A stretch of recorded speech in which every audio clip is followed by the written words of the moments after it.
I'm Nathan Cole, and today we're looking at the moments where common sense simply vanished. These are the cases of unbelievably stupid deaths. From a thrill seeker who unbuckled her seatbelt at the top of a 310-foot drop, to a man who treated a high-powered motorbike like a beginner's toy, only to learn there are no practice rounds in real life.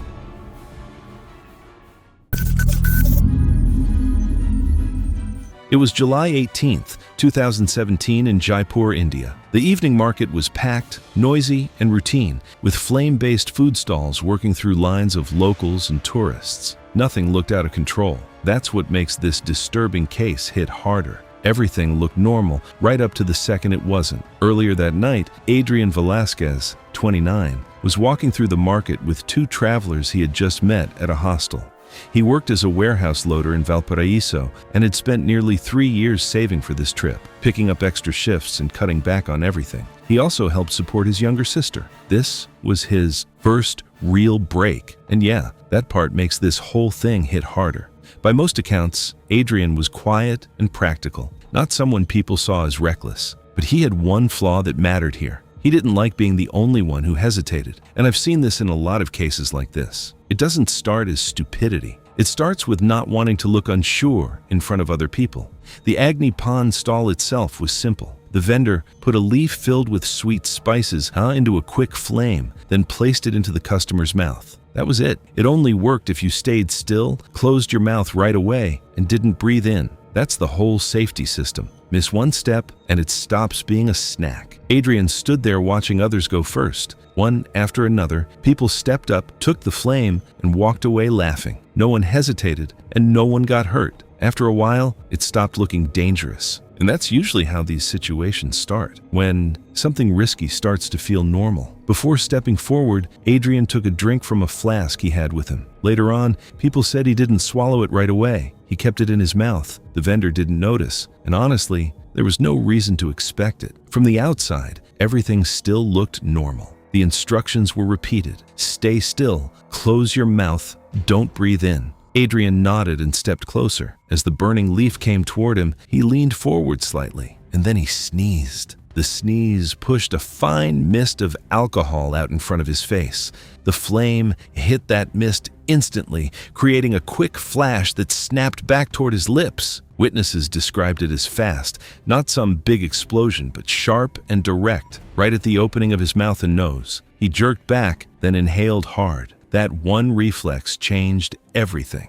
Instead of just burning the outside, he pulled hot gases into his throat. People nearby saw him grab his neck and drop to his knees. He tried to cough, but the sounds were weak and cut off. That's usually a bad sign, and yeah, this is the part where you realize it's not something you can walk off. One of the travelers noticed first that something was wrong. Someone called for help. Others pulled him away from the stall into open space. For a few seconds, it looked like he might recover. That's the false relief moment you see in a lot of cases like this. But then, his breathing changed. Witnesses said it turned high-pitched when he tried to inhale. That sound usually means the airway is narrowing. I've gone through enough forensic breakdowns to know that once that starts, you don't have much time. His breathing got slower, more strained, and then he stopped responding. Emergency services arrived a few minutes later, but by then he was already unresponsive. The post-mortem showed heat damage inside his airway, especially in the throat. Soot was found inside, which confirms he inhaled hot combustion gases. The outside burns were minor, and that's the part that always throws people off. From the outside, it didn't look that bad, but inside, his airway swelled until air couldn't pass through properly. In simple terms, he didn't die from the flame people saw. He died from what he inhaled. The investigation ruled it an accidental death caused by the altered handling of a flame-based street food. His friends confirmed he had taken a drink beforehand, but didn't realize he had kept it in his mouth. The vendor later added clearer warnings and checked more carefully before serving. It was July 9th, 2016, at a traveling fair set up on a wide gravel lot outside a small rural town in Ohio. The midway baked under the afternoon sun. One attraction towered above the others, a tall metal burlap sack slide rising nearly 4 stories. Ricky Mendez, 29, had spent most of his life working traveling fairs. His grandfather ran game booths, his father operated rides, and Ricky learned maintenance work as a teenager. By the time he was an adult, he was known on the circuit as someone who kept attractions running without delays. When equipment slowed down or jammed, he preferred fast solutions over careful ones. That summer, Ricky was responsible for maintaining the tall metal slide. Riders climbed to the top carrying burlap sacks and descended polished steel lanes designed for speed. The lanes were normally coated with wax, but heat and dust had turned the surface sticky. Riders were slowing halfway down instead of sliding cleanly to the bottom. The correct way to remove the buildup was to wait for the metal to cool and use a non-flammable cleaner. Ricky chose a shortcut he had used before: kerosene, a fuel that dissolved the sticky wax quickly but released flammable vapors on hot metal. That afternoon, the temperature was in the mid-90s, and investigators later measured sections of the slide above 140 degrees in direct sun. Confident the shortcut worked better than the usual method, Ricky carried rags and a small can of kerosene to the top platform and began pouring small amounts along the upper lanes. Within minutes, the smell of fuel grew stronger. Several workers noticed vapors settling low along the curved lanes of the slide. The shape acted like a shallow trough, allowing fumes to linger near the metal instead of dispersing into the air. Someone suggested stopping and waiting until evening when temperatures dropped. Ricky refused. He believed he could finish the job faster another way. Instead of wiping the lanes in sections, he folded a rag, soaked it heavily with kerosene, and sat down at the top of the slide. His plan was simple. He would slide down the lane once while sitting on the rag, using his body weight to press the fuel across the surface and clean the entire run in a single pass. 2 workers stood at the bottom watching as he pushed off. Ricky began descending the lane on the kerosene-soaked cloth, accelerating as gravity carried him downward. Flames appeared along the kerosene-coated lane and reached the rag beneath him. Ricky tried to stand, but the slope carried him downward. Burning fuel spread from the cloth onto his clothing as he continued sliding. By the time he reached the bottom, his pants and shirt were burning. Workers ran toward him immediately. One grabbed a water hose used for dust control around the midway and sprayed him as he rolled across the gravel. The flames were extinguished within seconds. Emergency services were called, and paramedics arrived within 9 minutes. Ricky remained conscious, but had suffered severe burns across his thighs, lower back, and arms. He was airlifted to a regional burn center. Doctors treated extensive third-degree burns,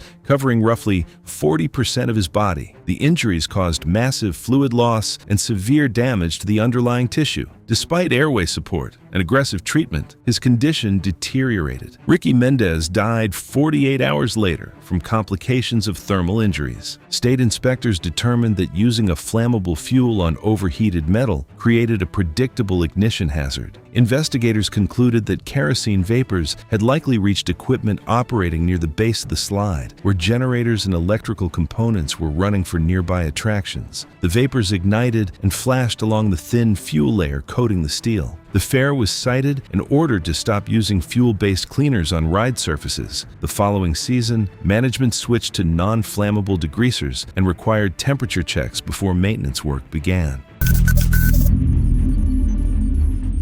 It was April 19, 2016, in Valenzuela City, Philippines. The industrial estate sat empty after midnight, warehouses dark and access roads cleared. Sodium streetlights cast uneven yellow light on wide concrete lanes, still warm from the day.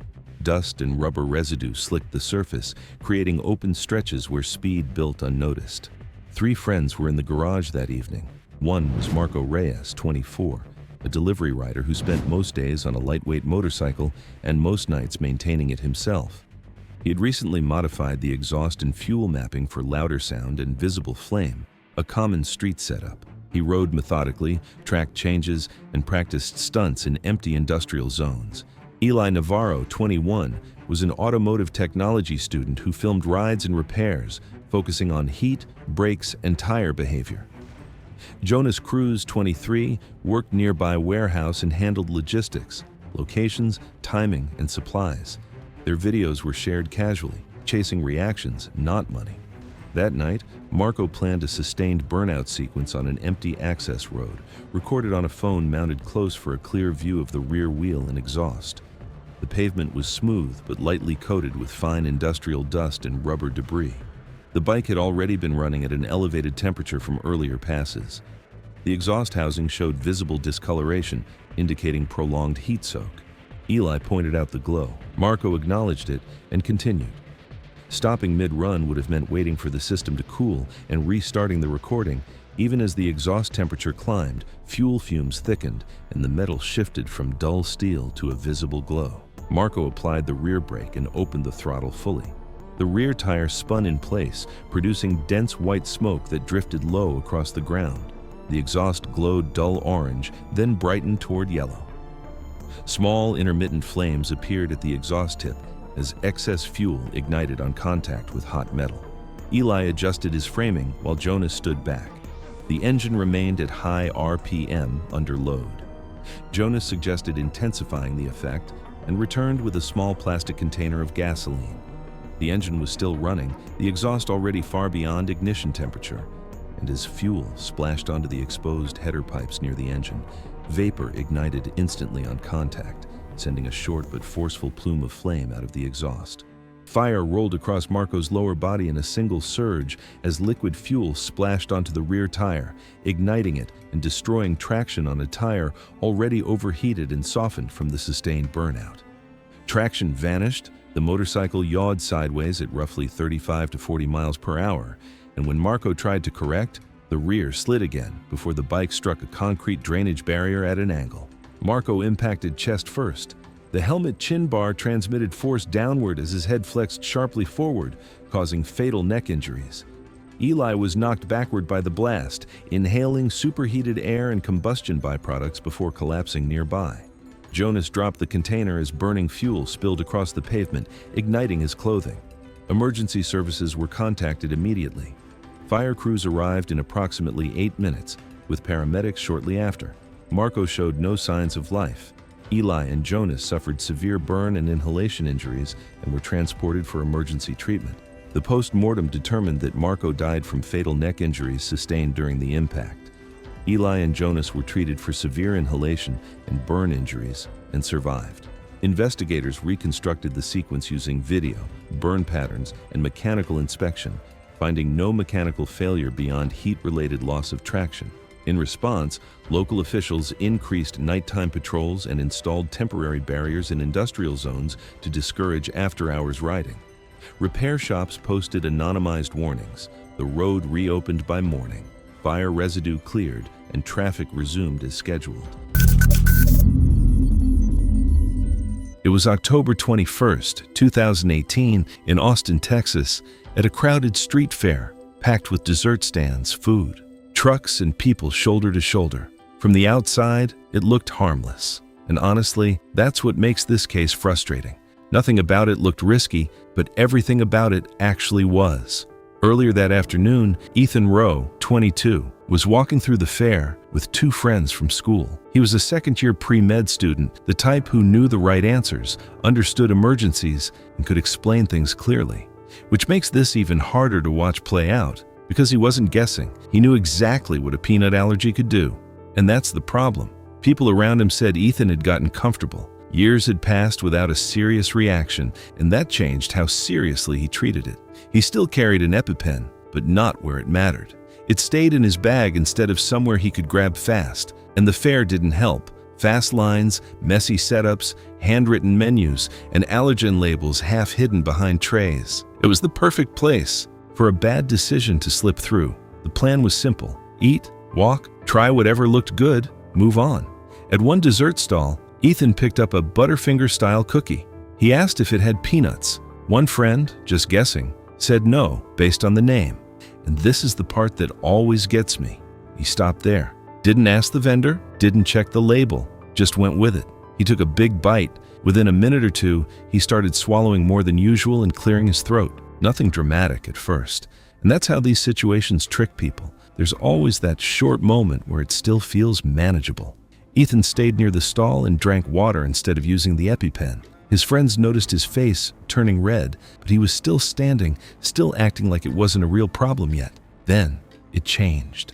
Swelling started around his lips, his voice got rough, his breathing turned loud enough for people nearby to notice over the crowd. Witnesses described a tight, high-pitched sound when he tried to breathe in. That sound usually means the airway is narrowing. Someone asked if he was okay, but by then, he couldn't answer properly. One person pulled him away from the counter, while another dug through his bag looking for the injector. And this is where everything goes wrong. Ethan tried to stay on his feet, but his balance started to go. This wasn't just breathing anymore. His blood pressure was dropping. He bent forward, stumbled, and went down on his side near the stall. A bystander called 911. Austin Travis County EMS got there in about 6 to 8 minutes, but by then, he was barely responding. Paramedics treated him for a severe allergic reaction and worked to open his airway, but the delay mattered. He was taken from the scene alive, but he didn't recover. The forensic findings were clear. Peanut exposure triggered a full anaphylactic reaction. His throat swelled, his airway narrowed, and at the same time, his blood pressure dropped to the point his body couldn't keep up. In simple terms, his body reacted so hard that he couldn't breathe properly, and his circulation failed at the same time. I've gone through a lot of disturbing case breakdowns, but this one stands out because nothing about it was hidden. It was all right there. The investigation found no issue with the food itself. The cookie contained peanuts, and the label was there, just not easy to see. Afterward, the fair required clearer allergen signs and better visibility at stalls. The cause of death was confirmed as anaphylactic shock. Witnesses also confirmed the EpiPen was there, just not used in time. And yeah, that's the part that sticks. It was September 3rd, 2015. In Barangay San Roque, on the outskirts of Tarlac City, steady late-afternoon rain swept across open rice fields and low houses. Thunder rolled at short intervals. Streetlights flickered as wind pushed sheets of water sideways. An unfinished 4-story concrete structure rose bare above the flat neighborhood. On that road stood Jerome "Jem" Alonzo, 24. He worked as a delivery helper for a small appliance store in town, lifting refrigerators and washing machines into tight stairwells for modest pay. He lived with his older sister and helped with utilities. Online, he posted frequently, short clips of daily life, weather changes, and dramatic skies over the rice fields. Severe storms often drew strong engagement, and he had filmed lightning from ground level before. That afternoon, the storm intensified quickly. Local weather bulletins reported frequent cloud-to-ground lightning across central Luzon. Instead of heading straight home, Jerome ran into the unfinished building, later telling a neighbor he wanted a clearer view above the rooftops. The structure had open stairwells, no guardrails, and exposed steel rebar extending from the roof columns. 2 bystanders waiting under a roadside shed saw him enter and begin climbing. He was wearing rubber sandals, shorts, and a soaked t-shirt. In his hand was a metal telescoping selfie stick extended to about 8 feet, with his phone mounted at the end. Thunder cracked immediately after a bright strike nearby, around 5:23 p.m. One driver waved and signaled for him to come down. Jerome continued upward. He reached the rooftop slab, stepped near the edge, and turned toward the storm clouds over the open fields. The roof was wet. Vertical steel bars protruded from the corners, connected to the concrete frame. Jerome raised the metal stick above his head, angling the phone back toward himself with the storm behind him. He stood roughly 45 feet above ground, surrounded by exposed steel. Seconds later, a cloud-to-ground lightning bolt struck the building. Witnesses described a blinding white flash that lit the entire structure. The thunder followed instantly, sharp and concussive. The lightning struck the building, and the electrical discharge traveled through the reinforced concrete and exposed steel. Jerome, holding a metal stick above the roofline, became part of that conductive path. The current entered through his right hand and lasted only a fraction of a second, but it was sufficient to disrupt the heart's electrical rhythm. His body stiffened from sudden muscle contraction. Witnesses saw him snap backward. He lost footing on the slick concrete and fell from the roof edge. He struck the ground head first on compacted soil beside the building. The impact was immediate and violent. Blood pooled beneath his head. His body lay twisted, motionless. Bystanders reached him within seconds and called emergency services at approximately 5:27 p.m. Several people checked for breathing and pulse, but found none. An ambulance arrived about 12 minutes later. He remained unresponsive and pulseless. The medico-legal examination determined the cause of death was the combined effects of a lightning strike and blunt force trauma sustained in the fall. Injuries included a depressed skull fracture, severe brain hemorrhage, multiple cervical spine fractures, and rib fractures that punctured both lungs. The head and neck injuries were catastrophic. A deep electrical burn was documented on the right palm, with a smaller exit wound near the left foot, consistent with current traveling through the body to ground. Both eardrums were ruptured from the concussive shock of the strike. His phone was recovered near the base of the building and showed visible damage consistent with exposure to the electrical surge. Authorities classified the incident as accidental during a thunderstorm. Local officials later worked with the property owner to secure the unfinished structure, sealing entry points and blocking access to the stairwell. In the days that followed, the building remained closed, marked by temporary fencing and caution tape as it stood above the surrounding rice fields.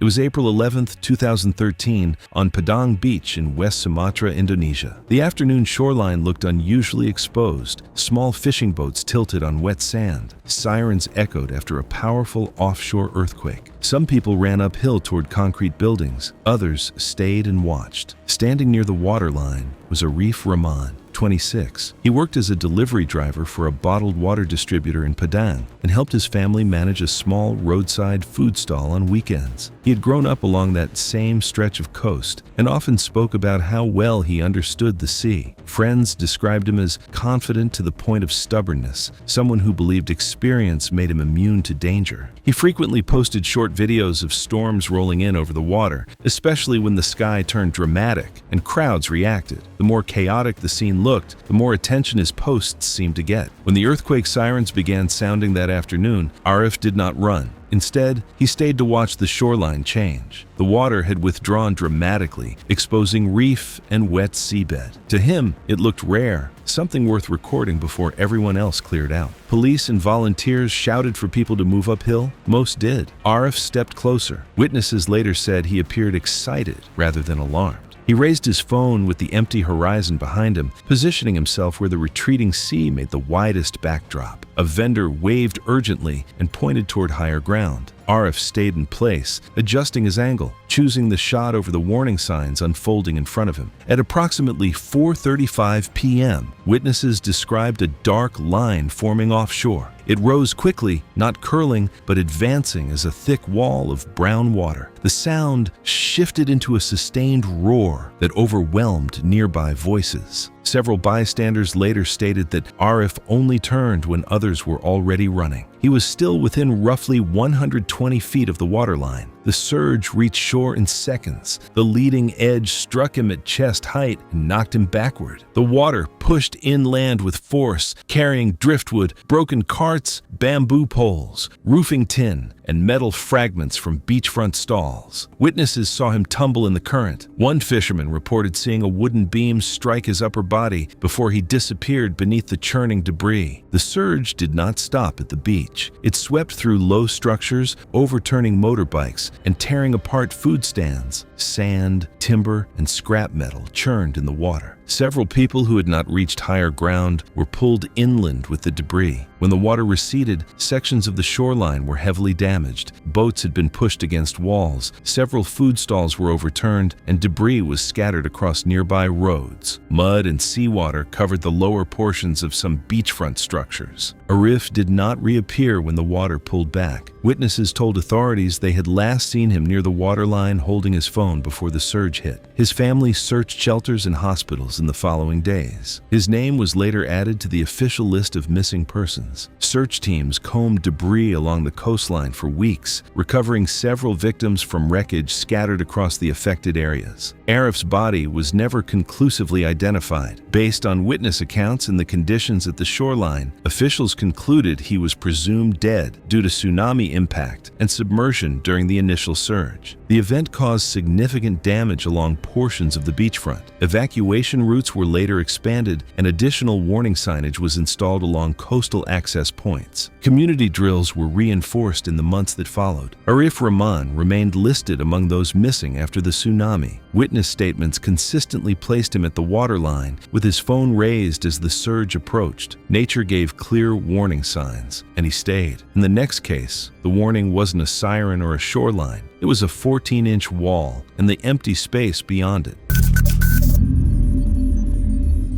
It was March 3, 2016 in Bangkok, Thailand, just above a busy stretch of Yaowarat Road. The second-floor eatery looked normal. Narrow tables, cheap metal chairs, and a rusted railing between diners. And the street below. But the space was tighter than it should have been, and once Julian stood up, there was almost nowhere safe to move. Honestly, it's the kind of place you don't question until something goes wrong. Earlier that evening, Julian Hart was 34 from the UK. Traveling through Southeast Asia after picking up short-term construction jobs back home. He wasn't reckless in the obvious way, and he didn't go looking for risky situations, but he had one habit that mattered here. When something felt uncomfortable, he didn't stop. He pushed through it and assumed it would pass. By the time he sat down, that already mattered more than it should have. He had spent most of the afternoon walking in the heat without drinking much water, and people at the table later said he looked drained. His face was flushed, his breathing was heavier than usual, and his lips were dry. When the vendor offered water as they ordered, Julian waved it off and focused on the food instead. He ordered what everyone else was eating, grilled pork skewers coated in crushed bird's-eye chili, still hot from the flame. It looked simple, and nothing about it suggested any kind of risk. The first bite hit immediately, and he started coughing. At first, it didn't seem serious, just the kind of reaction people have when something is too hot or too spicy. But the coughing didn't stop. It came in sharp bursts that forced him forward, and every time he tried to breathe in, the heat and spice triggered it again. Someone at the table told him to slow down, and another person pushed a glass of water toward him, but he didn't take it. Instead, he straightened up and took another bite, like he was trying to get through it faster and move on. That second bite made things worse. His breathing broke into short, uneven pulls between coughs, and his eyes started watering heavily. His face turned a deeper red, and for a moment, it still looked like something he could handle if he just got through it. Then, something changed. The coughing stopped helping, turning into shallow, strained breaths. People noticed he was trying to inhale through a partially blocked airway. When he reached for his throat, it was clear this wasn't just the spice anymore. A piece of meat had gone down the wrong way and hadn't cleared properly. It wasn't blocking his airway completely, but it was enough to interfere with how he was breathing. At the same time, the heat and chili had already irritated his airway, and that irritation made everything react faster. His throat began to swell, his cough weakened, and airflow became limited. His breathing grew more labored with each attempt. Someone moved to help, but he shifted away, still trying to manage it on his own. That delay made the difference. He leaned forward, bracing his hands on the table, trying to force a stronger cough, but nothing came up. His breathing grew louder and tighter, and a high-pitched sound started to come through. When he tried to inhale, at that point, people around him were fully aware that something was seriously wrong. His body went from struggling to failing. He staggered slightly, then dropped to one knee as the strength in his legs gave out. Someone moved behind him to help, but there was confusion, with too many people reacting at once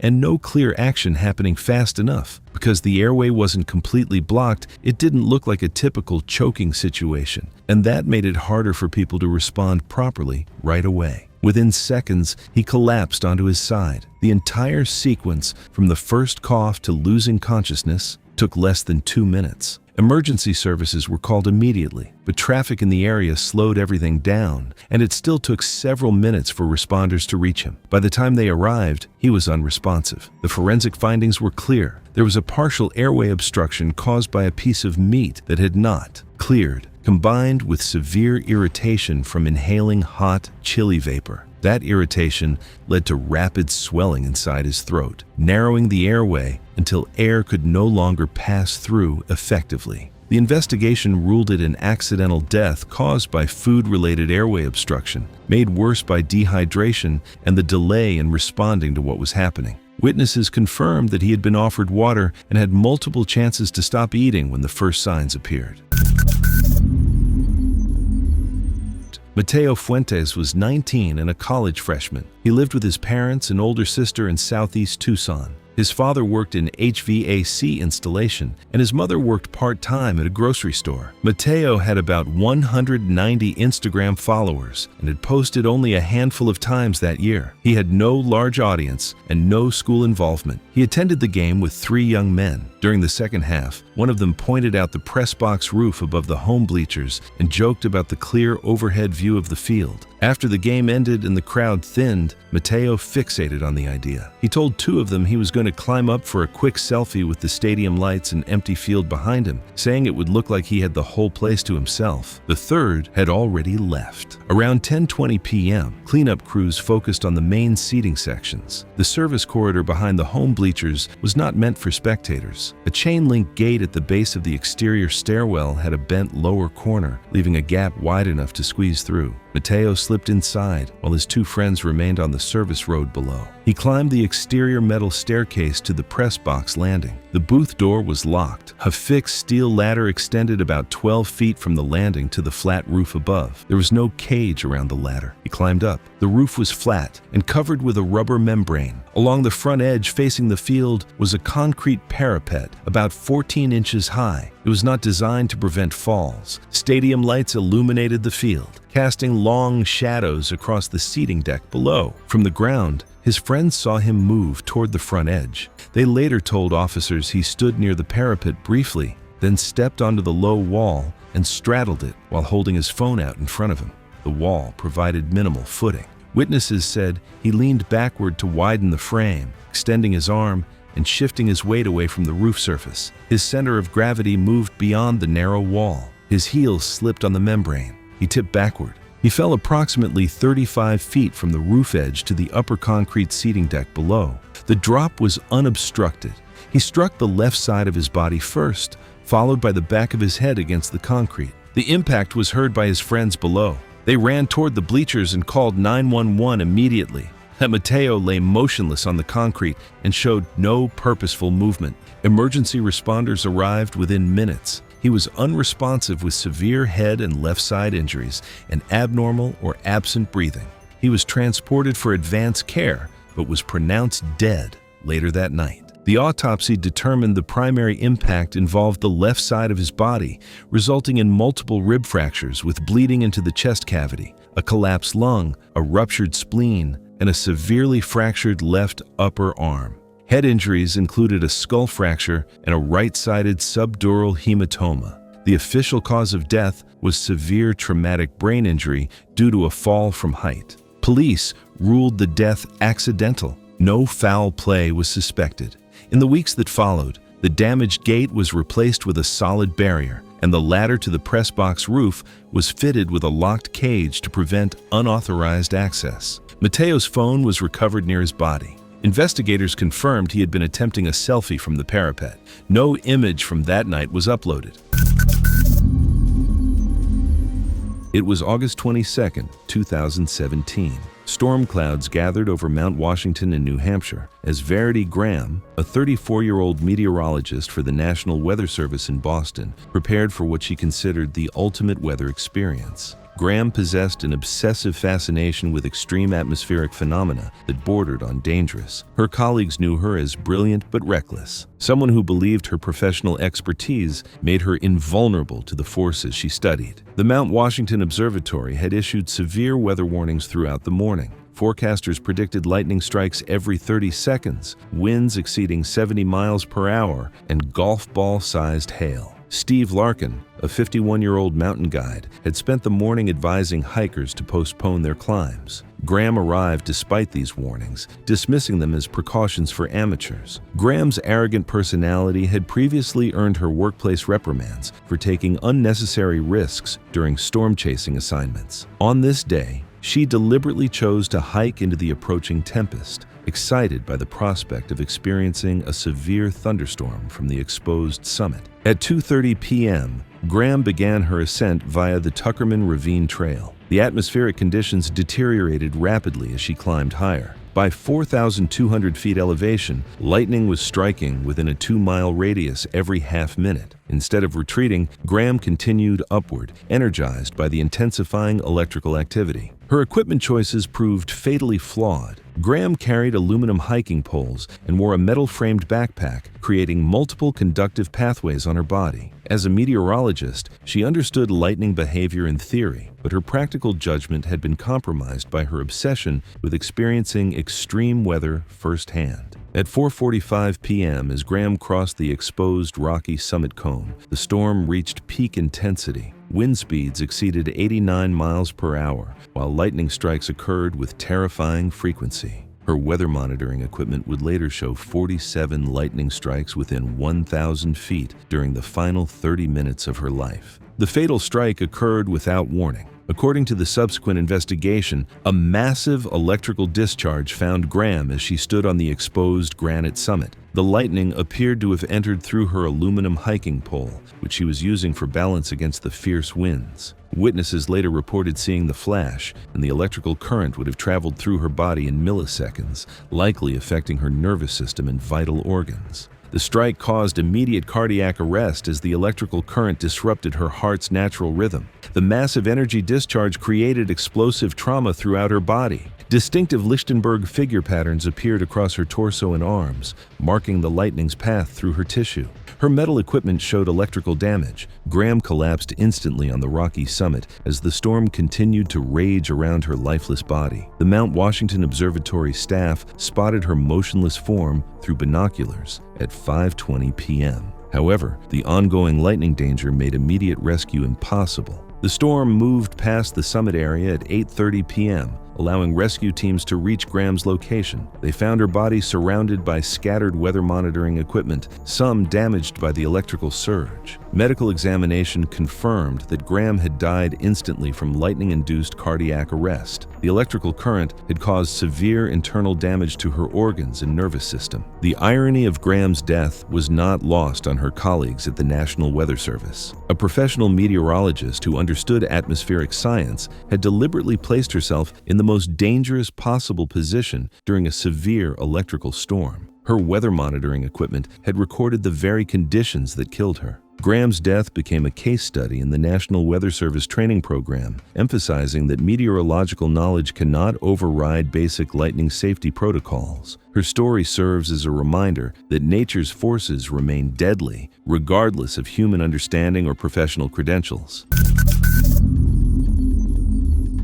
It was May 14, 2016. In a quiet Raleigh neighborhood under mild spring skies, a single-story home's primary bathroom had been set up for filming. The small 8 by 10 foot space held a bathtub filled with about 10 inches of hot water, the door locked from the inside, and a phone mounted on a tripod aimed toward the tub. Rigby Thant had planned the session carefully. At 26, he worked at a dental office handling appointments and patient records, but his online presence focused entirely on bath and wellness products. His content featured product reviews, relaxation routines, and self-care demonstrations. He had disclosed his severe almond allergy multiple times in previous videos, noting that even trace exposure caused significant reactions. That afternoon, he had received a handmade bath bomb in the mail from a follower. The package included no ingredient list, no labeling, and no return address. He decided to test it on camera. The live stream began in the early evening. He showed the bath bomb to the camera, a large sphere wrapped in plain tissue paper. He unwrapped it and dropped it into the hot water. It fizzed immediately, releasing a cloud of fragrance and dissolving rapidly. Steam began rising from the surface, carrying the scent upward in visible wisps. As the bath bomb broke apart, a thick layer of oil spread across the water, creating an iridescent sheen. The fragrance was sweet and nutty, intensifying as the steam filled the small enclosed space. He eased himself into the tub,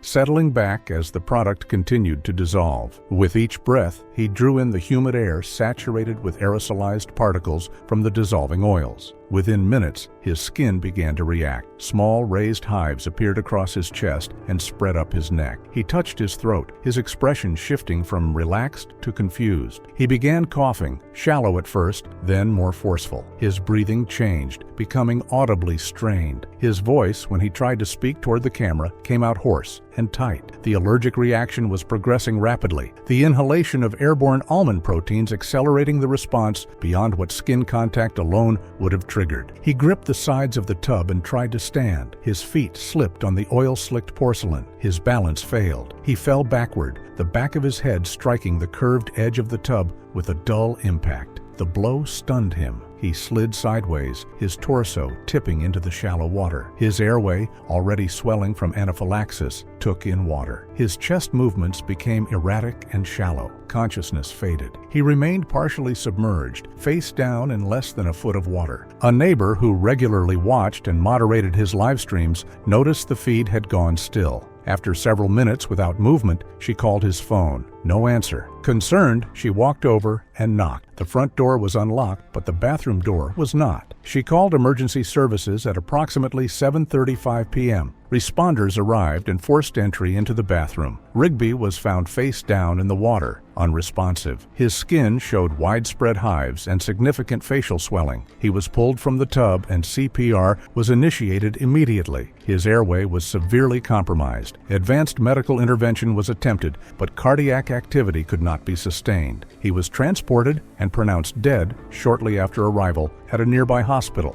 The medical examiner conducted an autopsy and determined the cause of death to be anaphylaxis due to almond oil exposure, with contributing factors of blunt head trauma and drowning. Toxicology confirmed the presence of allergens consistent with unrefined almond oil. Police collected the remnants of the bath bomb, which tested positive for concentrated almond oil. The packaging was logged as evidence. No signs of intentional harm or tampering were discovered. The incident was classified as accidental. Investigators concluded that the combination of severe allergic reaction triggered by inhalation of aerosolized almond proteins in the steam-filled bathroom, the head injury from the fall, and subsequent submersion in water had created a fatal sequence of events.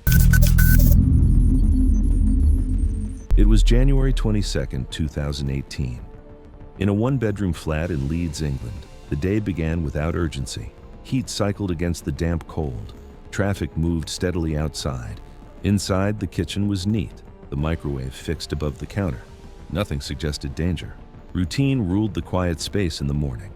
Oliver Grant was 28 years old and worked as an IT support technician for a regional logistics firm on the outskirts of the city. His workdays involved resolving help desk tickets, resetting passwords, repairing damaged laptops, and monitoring network issues that rarely drew attention unless systems failed. Co-workers described him as calm and methodical. He explained problems in plain terms and followed checklists closely. He lived alone, kept predictable hours, and rarely deviated from his schedule. Outside of work, Oliver spent time watching online content that presented itself as practical science. He followed creators who demonstrated everyday physical principles, productivity advice, and controlled experiments meant to show how common objects behaved under specific conditions. He recreated demonstrations at home occasionally, recording short clips on his phone to share privately with friends. He did not drink heavily, avoided drugs, and had no record of reckless behavior. He relied on demonstrations that appeared repeatable and measured. In the months leading up to that morning, Oliver had watched several videos about superheating water in a microwave. The demonstrations showed water heated past its normal boiling point without bubbling, then disturbed to trigger sudden boiling. The process was often described as manageable if handled carefully. Warnings about container choice and sealing were inconsistently mentioned. Most demonstrations used open cups, but that detail was rarely emphasized. The setups appeared clean and controlled. Oliver wanted to understand the process clearly enough to explain it without guessing. That morning, with work scheduled later in the afternoon and the flat quiet, he decided to try it himself. He filled a thick glass jar with tap water, twisted the metal lid on until it stopped, and checked it once more to make sure it was sealed. Believing the closed container would keep the reaction contained, he placed the jar in the microwave and set the timer longer than most examples suggested. Inside, the water heated evenly. With no scratches or particles to trigger bubbling, It rose past the boiling point in complete stillness. When the timer ended, Oliver opened the microwave and lifted the jar out with bare hands, gripping it carefully. The glass was hot but showed no cracks. The water inside looked completely still, with no bubbles or movement. Holding it at chest height, he gave it a single shake to disturb the surface. The reaction was instant. The superheated water flash-boiled, steam expanding faster than the sealed jar could release it. The glass burst violently outward. Glass fragments were propelled outward across the kitchen. Several shards struck the upper cabinets and embedded into drywall. One long shard struck the left side of Oliver's neck just below the jawline, penetrating deeply enough to sever the external carotid artery and surrounding vascular branches. Blood exited rapidly under arterial pressure. Oliver dropped the remains of the jar and staggered backward, pressing his hand to his neck. Blood pooled on the tile within seconds. Loss of blood volume progressed rapidly. He collapsed near the doorway between the kitchen and living area and lost consciousness in under a minute. Emergency services were contacted immediately. Paramedics arrived approximately 9 minutes later, but the bleeding had already been fatal. The post-mortem examination documented a sharp force vascular injury caused by high-velocity glass. There were no defensive wounds or signs of prolonged movement after collapse. The volume of blood loss was described as unsurvivable without immediate surgical intervention. Death was attributed to rapid circulatory failure. Investigators later noted glass fragments embedded in upper cabinets and lodged in the ceiling, consistent with a sealed container rupture rather than simple glass breakage. The microwave was removed as evidence. Oliver's employer circulated an internal safety notice advising against attempting online experiments at home. The flat was professionally cleaned, repaired, and rented again several weeks later. It was August 11, 2015, in a crowded night market in Singapore, where one dessert stall kept pulling people in with cold fog spilling out of paper cups. From a distance, it looked like a harmless trick. Up close, it looked like something fun, something people lined up for without thinking twice. Earlier that night, Kyle Mercer was 19. School break, walking through the market with his older cousin and a few friends. They had been moving from stall to stall, trying different street foods, picking whatever locals pointed out or what drew a crowd. Kyle stayed near the front of the group most of the time. People with him later said he usually stepped in first when something got attention. By the time they reached the stall, he had already taken that role. He tried things before the others, especially if people nearby were reacting to it. The cups with vapor spilling over the sides drew a crowd, and several people were laughing after trying them. Kyle stepped forward while the others watched from behind. The snack itself was simple. Cereal is served cold enough to create visible fog when you exhale. The vendor explained how to eat it while serving. People nearby heard it. It wasn't hidden, and nothing about it seemed complicated. Kyle finished the cereal right at the counter. At the bottom of the cup, there was still a small amount of liquid, still bubbling and giving off vapor. People around him noticed. One person gestured for him to stop. Another told him to leave it. And this is the part that always stands out. He had time to set it down. Nothing was forcing him to keep going. Instead, he held the cup a second longer, looked around, and then tilted it. The reaction was immediate. As soon as he swallowed, he jerked forward, one hand going straight to his stomach.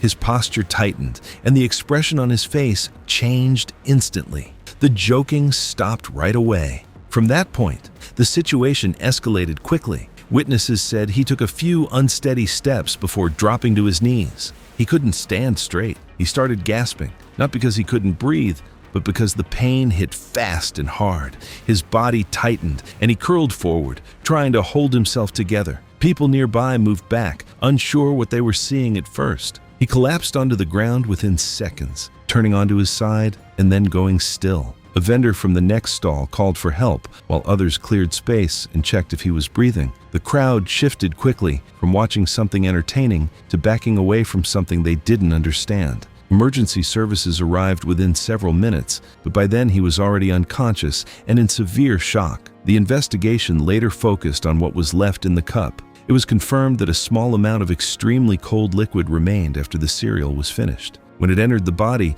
it changed rapidly and built up pressure inside the stomach faster than it could be released. The post-mortem findings were clear. The stomach had ruptured under that pressure. In simple terms, the contents inside expanded so quickly that the stomach could not hold it, and it tore open. Once that happened, the body went into rapid shock and could not recover. Authorities shut the stall down temporarily and later enforced stricter serving rules so no residual liquid could remain in cups. Witness statements confirmed that a warning had been given before the incident, but it wasn't taken seriously at the time. It was September 23, 2017, in Marietta, Georgia, where a 40-foot oak tree towered over a quiet suburban driveway. Several thick branches, some 8 to 10 inches wide, extended over a parked luxury sedan, casting heavy shadows across the concrete below. Tamara Skell, a 50-year-old corporate human resources director, decided to remove the overhanging branches herself after receiving a $1,200 quote. Outraged at what she called a scam price, she posted in a neighborhood social media group complaining that tree companies preyed on homeowners. She insisted anyone with common sense could handle the job. That morning, she bought a chainsaw and extension ladder, confident that internet research and her management background were enough preparation. The branches she planned to cut weighed several hundred pounds each, suspended 15 feet above the ground. Her neighbor, a retired construction worker in his late 60s, approached as Tamara set up her 16-foot aluminum ladder against the trunk. He warned her about cutting large branches without proper equipment, explaining how weight distribution could cause unpredictable falls. Tamara reacted with irritation, accusing him of trying to intimidate her and implying he relied on outdated methods. She told him she didn't need unsolicited advice and suggested he focus on his own property. When he noted the branch extended near the shared property line, she threatened to report him to the Homeowners Association for harassment. She phoned the HOA president to document that she was performing routine maintenance and claimed her neighbor was interfering out of jealousy over her vehicle. She seemed more intent on proving she was right than reconsidering the risk. She wore sandals, shorts, and a tank top with no safety equipment, dismissing store recommendations as upselling tactics. The ladder was positioned directly beneath the branch, placing her in the path of falling wood.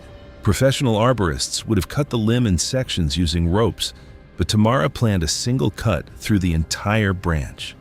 The chainsaw started easily as she balanced 12 feet up the ladder. She began cutting the 9-inch diameter branch without making a relief undercut, unaware the weight could cause it to split and tear free unpredictably. The limb extended over her vehicle, which she hoped to protect by removing the wood herself. After she cut about 60% through, loud popping sounds signaled the fibers were failing under the weight. As the wood sagged, the chainsaw blade began binding inside the cut, but she kept cutting as the heavy oak limb neared its breaking point. Witnesses later said the chainsaw's noise likely masked the sound of fibers splitting. The branch suddenly broke free with a sharp crack, pivoting downward toward her position as the remaining fibers gave way. She looked up just in time to see the wood descending, but had no chance to move. It struck her across the chest and head with significant force. The impact caused severe chest trauma and knocked her backward off the ladder. She fell 12 feet onto the concrete driveway, striking her head as the heavy branch landed on her body. The combined impacts caused multiple skull fractures and massive internal injuries. The neighbor who had warned her called emergency services and tried to move the branch, but couldn't shift it. She was unconscious with severe head trauma and multiple critical injuries as emergency services arrived. Her breathing was labored and irregular. Paramedics arrived within 8 minutes and used hydraulic tools to lift the branch. Paramedics identified critical internal injuries and traumatic brain trauma during their assessment. Despite rapid intervention, her injuries were unsurvivable. She was transported to a regional trauma center but was pronounced dead at 1:17 p.m. from multiple blunt force trauma injuries. The attending physician explained the combination of the branch impact and the fall caused damage incompatible with life. The fire department's safety inspector later stated proper tree removal required cutting branches in sections and controlling their descent with ropes. Tamara's approach was extremely dangerous and inconsistent with professional safety practices. Her luxury vehicle was also destroyed, and insurance denied the claim after determining the damage resulted from unsafe tree removal practices. It was April 21st, 2017. A river rapids ride operated at full capacity on a crowded spring Friday filled with school groups in Virginia. Circular rafts drifted toward the unload conveyor in tight clusters as water surged through the channel. Attendants repeated seating instructions each cycle while the line continued moving. In that crowded raft was Tyler Boone, 17, a junior at a public high school outside Richmond. He was loud in class, quick with jokes, and played junior varsity baseball. On weekends, he collected carts at a grocery store. He was not known as reckless, but he avoided looking cautious in front of classmates, especially on field trips where attention shifted fast. Earlier that day, he had kept friends entertained in long lines with small stunts and exaggerated reactions. That afternoon, the ride backed up with school groups. Rafts bumped as they drifted toward the unload platform. Attendants signaled for everyone to remain seated. Tyler stood anyway as his raft slowed near the platform. Instead of sitting back down, he stepped onto the inflated collar of the raft beside his, testing his balance while the two boats drifted inches apart. Witnesses later said it looked like he was trying to step from one raft to the next as they floated toward the unload belt. Once loaded, each circular raft weighed close to 1,000 pounds. Beneath the water, a moving belt guided them into position while the current pushed from behind, causing rafts to press together as they stacked up. Tyler stepped back when the spacing shifted, then tried again as the current nudged the boats unevenly. The front raft had already engaged with the moving belt, while the one behind drifted at a slight angle. The gap between them widened and narrowed by inches over a few seconds. Attendants focused on aligning the lead raft, not yet seeing Tyler's movement between the two. On his third attempt, Tyler placed his right foot toward the adjacent collar just as the rafts began drifting back together. His foot slipped between the inflated tubes, the rubber compressed inward. His lower leg dropped until his calf pressed against the rigid inner ring. The conveyor continued pulling the front raft forward while the current pushed the rear raft from behind. The combined force pinned his leg in the narrowing space. Witnesses heard him scream over the rushing water as the rafts compressed together for several seconds, trapping his leg between them. The force caused severe injuries to his lower leg. When the rafts finally shifted apart, he lost balance and fell into the channel, striking his head against the fiberglass wall before slipping partly underwater in the churning flow. The ride was stopped within seconds and emergency services were called. Staff entered the channel as the water level dropped. Paramedics arrived within minutes and found Tyler unresponsive with severe bleeding from his leg. Despite rapid treatment, the blood loss was extensive and he went into cardiac arrest before transport. The medical examiner documented a torn popliteal artery and vein,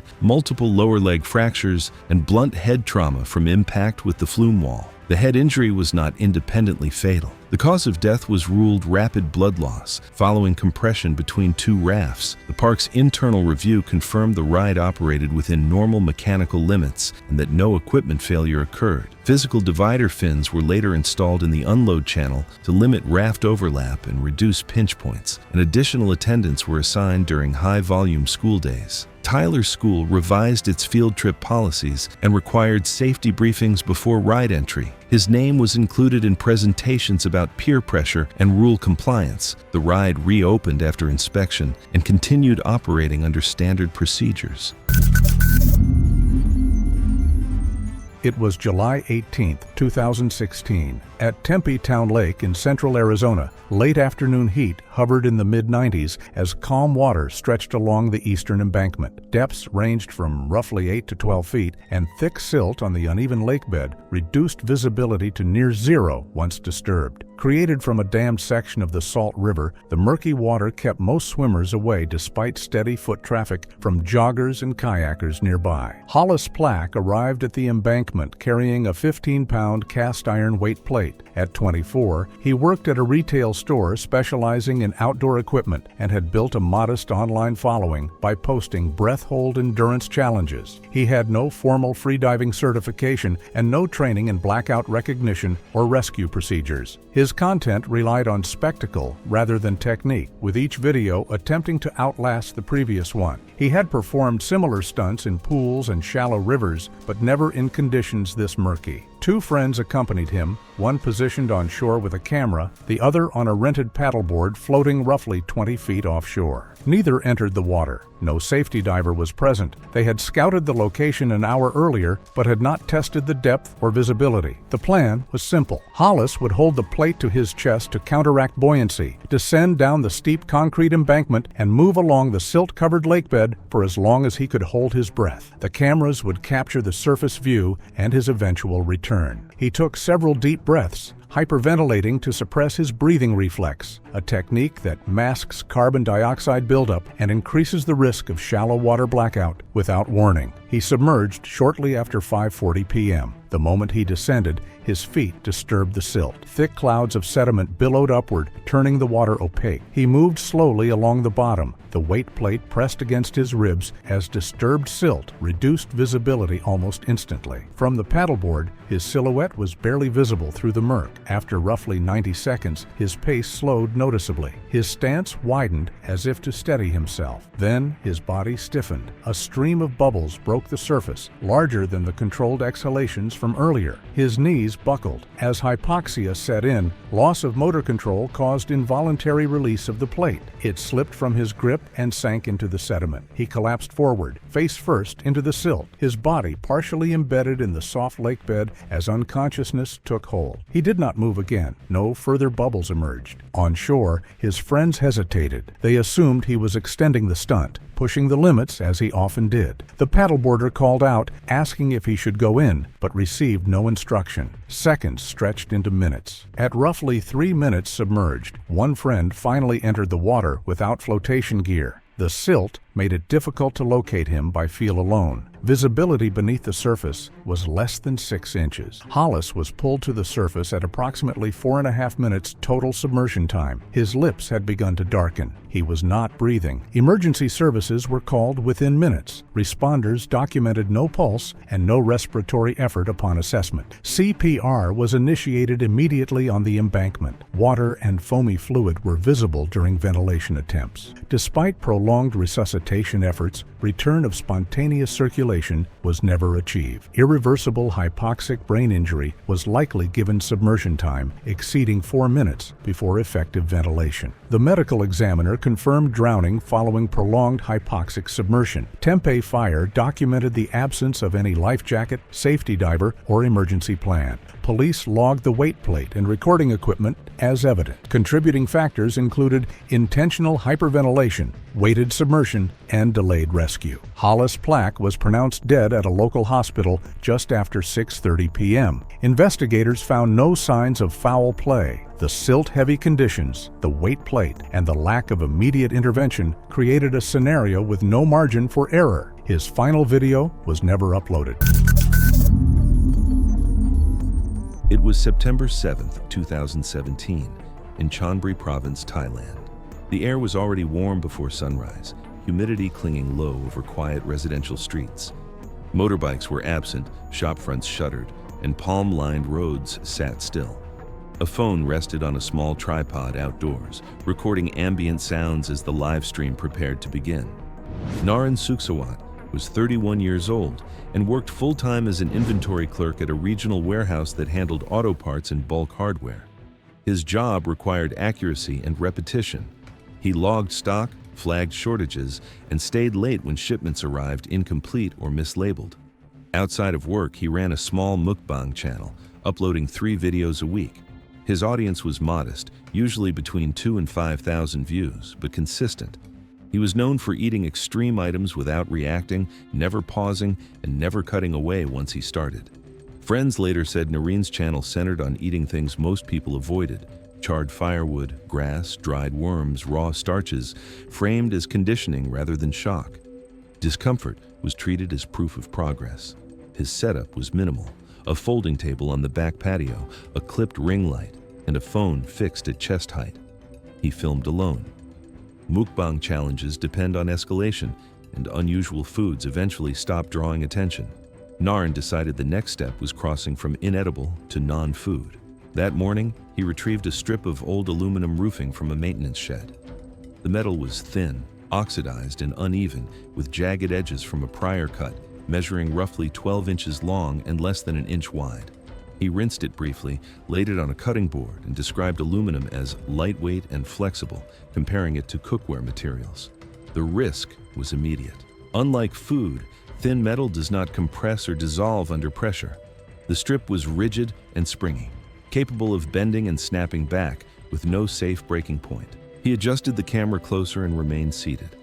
He started filming after 9 a.m. He explained the challenge again in a steady voice. He folded the aluminum once and raised it toward his mouth. He did not trim it or dull the edges.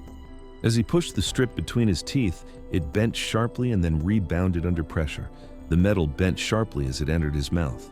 One jagged edge scraped along the back of his tongue and tore into the soft tissue of his throat instead of sliding downward.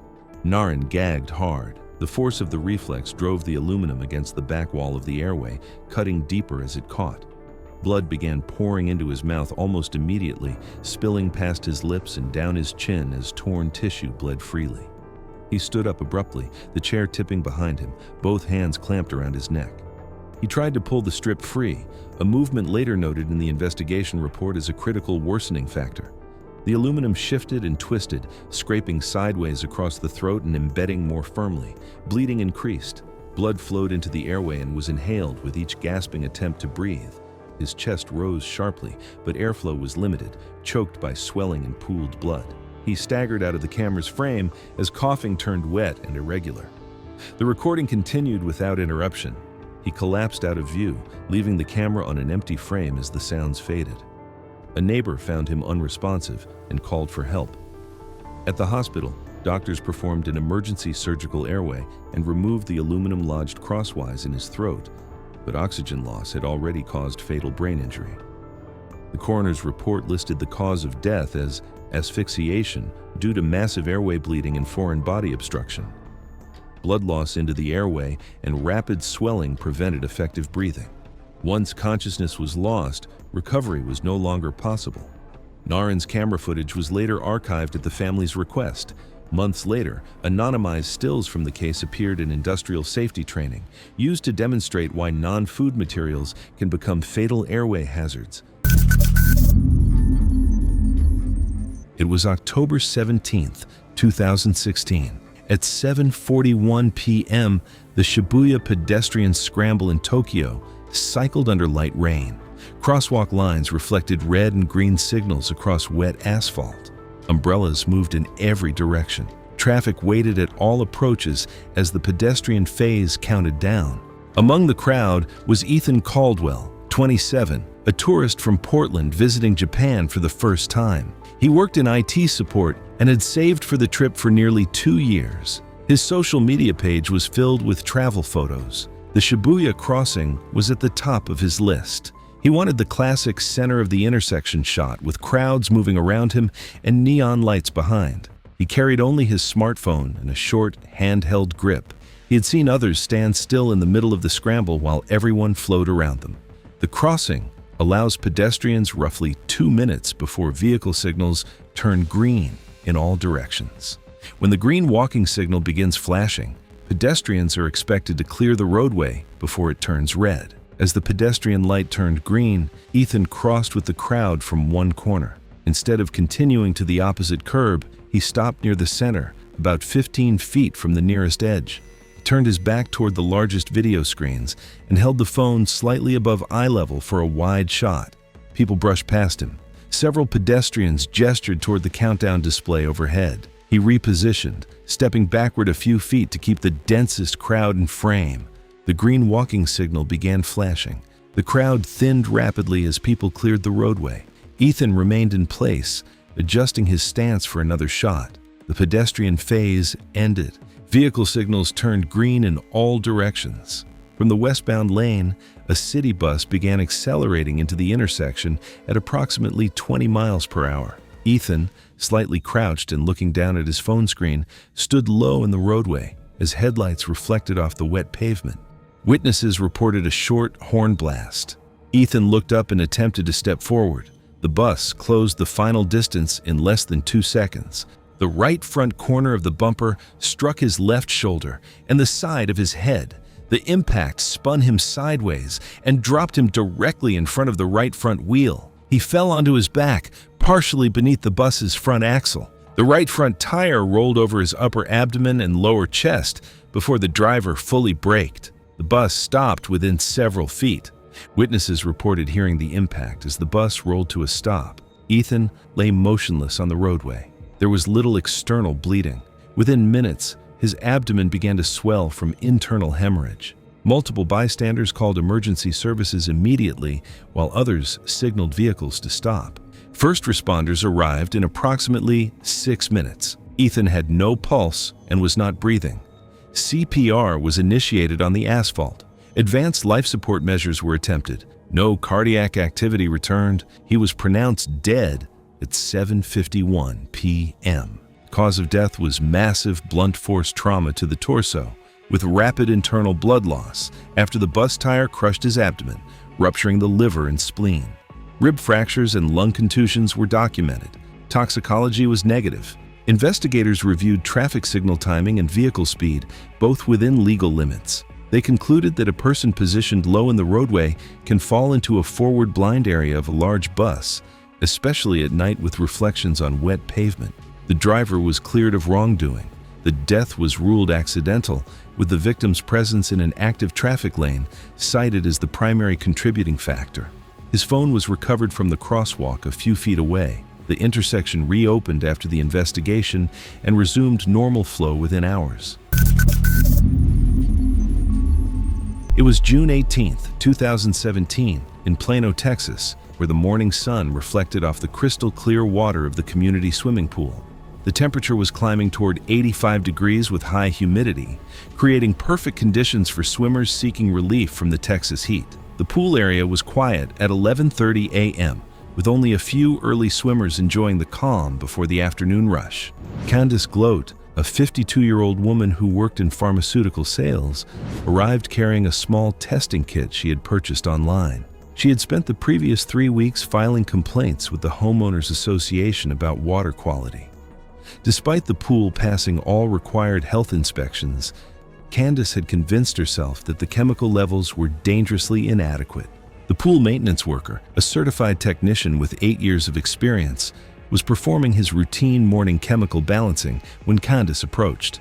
She immediately began testing the water with cheap test strips, announcing loudly that the chlorine levels were too low and unsafe. The worker explained that he had just added the proper chemicals, but Candace dismissed his expertise entirely. She pulled out her phone and began recording, claiming the worker was ignoring unsafe chemical levels, demanding that more chemicals be added immediately. The worker tried to explain the dangers of improper chemical mixing, but Candace had already decided she knew better. The maintenance cart sat nearby outside the equipment room, its door temporarily propped open while the technician balanced chemicals. Inside were a 50-pound bucket of calcium hypochlorite granules and a plastic jug of muriatic acid. The chemicals were intended to be stored and handled separately. Investigators later noted that combining them created a rapid chlorine gas release. Candace grabbed the heavy bucket, declaring her intention to fix the problem herself. The worker immediately shouted warnings, but she had already pushed past him into the small equipment room where the pool's filtration system hummed. The room was only 8 feet by 10 feet, with a single ventilation fan.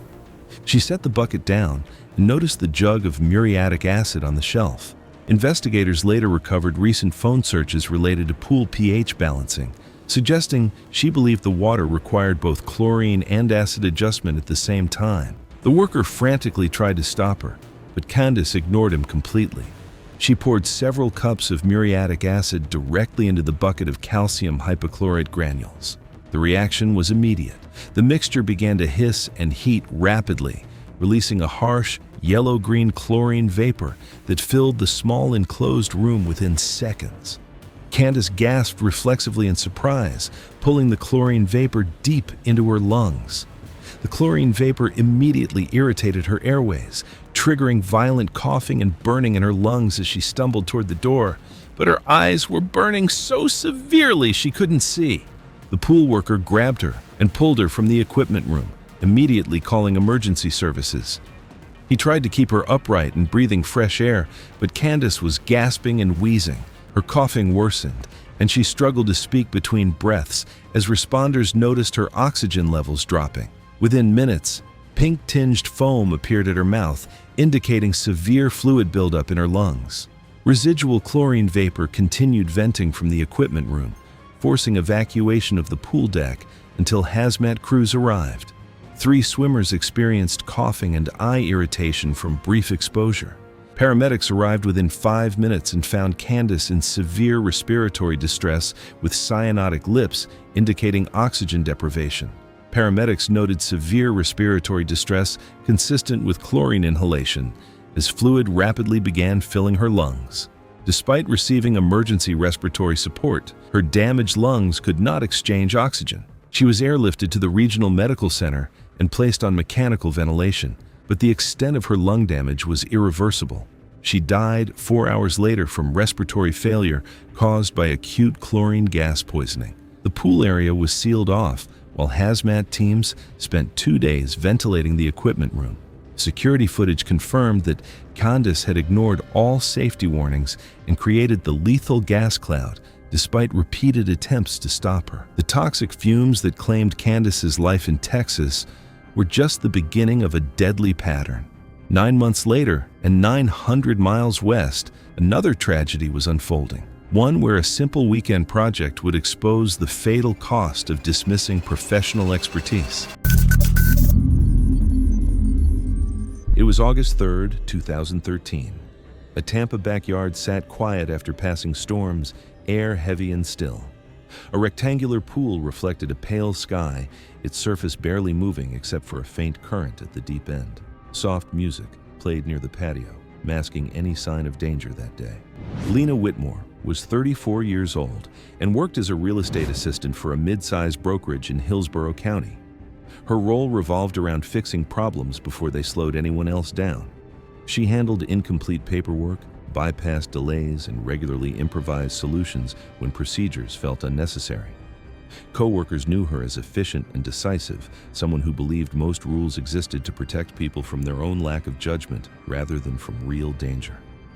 That mindset carried into her personal life. When her boyfriend's backyard pool became the default gathering spot, Lena treated it like another system she could manage herself.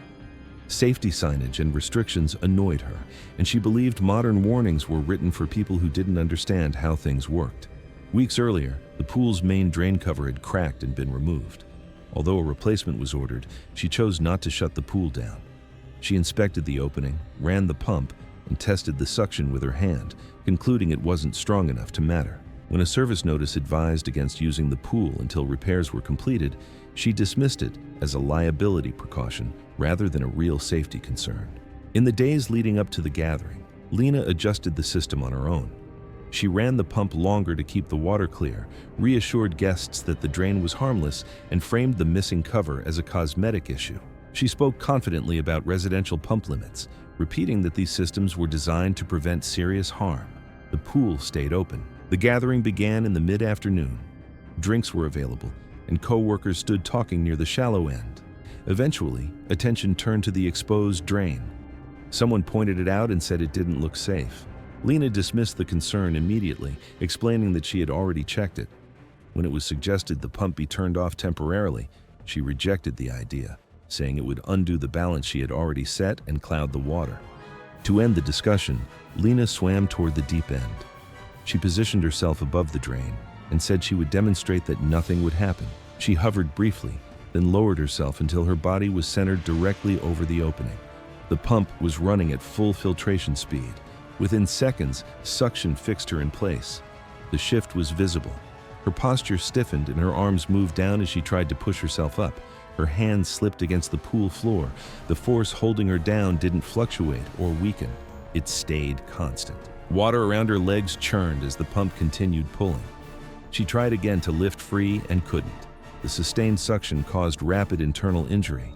Soft tissue was pulled inward under continuous pressure, disrupting blood flow almost immediately. There was no visible external bleeding, but circulation failed quickly. Her movements became uncoordinated, then slowed. Within seconds, she stopped moving. Her body still sealed over the drain she had insisted was harmless. Emergency services were called as guests rushed to shut down the pump, The breaker panel was poorly labeled, delaying the shutdown and prolonging the suction.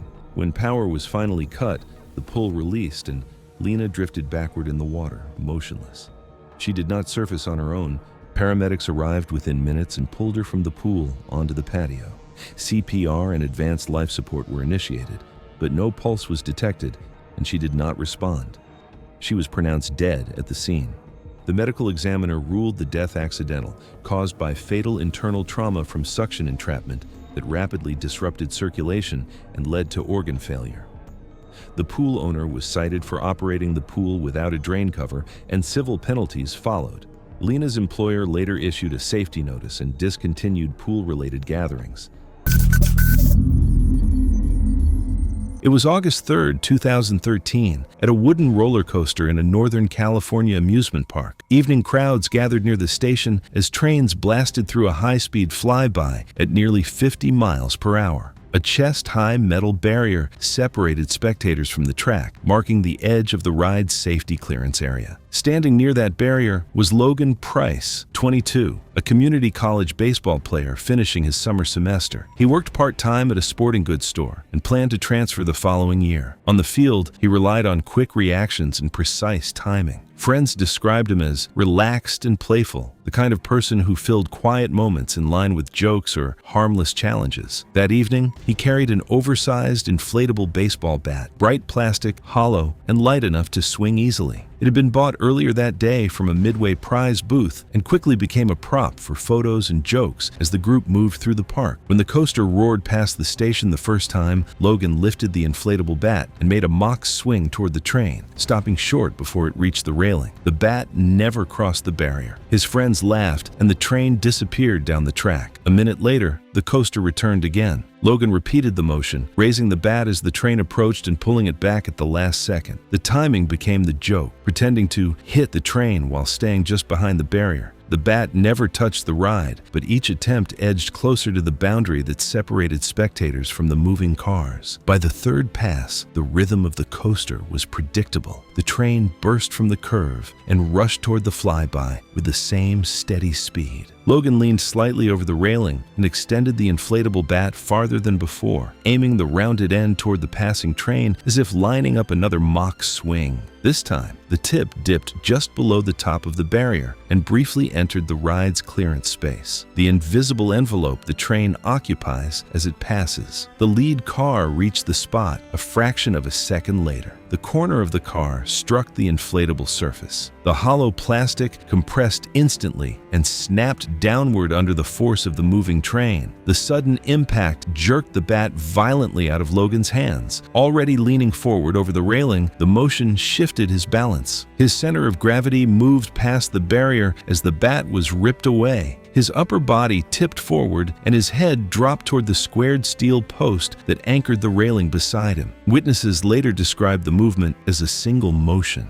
Logan's forehead struck the edge of the steel post before his body collapsed against the base of the barrier. The inflatable bat skidded across the concrete several feet away. Guests nearby alerted staff immediately. Ride operators stopped the coaster and park personnel called emergency services. Paramedics arrived within minutes and found Logan unconscious with severe head trauma. He was transported to a nearby trauma center where doctors attempted emergency treatment to reduce pressure inside his skull. The autopsy later documented a depressed fracture to the frontal bone caused by impact with the steel railing post. The injury produced extensive brain trauma and swelling within the skull. Despite surgical efforts to relieve pressure, the damage proved irreversible. The official cause of death was ruled traumatic brain injury from blunt force impact. The following morning, the park temporarily closed the viewing area beside the flyby. Additional mesh shielding was installed above the railing to prevent objects from entering the track space, and updated signage reinforced the requirement that guests keep all items behind the barrier. Investigators relied on staff reports and multiple guest statements to reconstruct the sequence of events. Each attempt to swing the inflatable bat had brought it slightly closer to the track until the final pass placed it inside the coaster's clearance zone.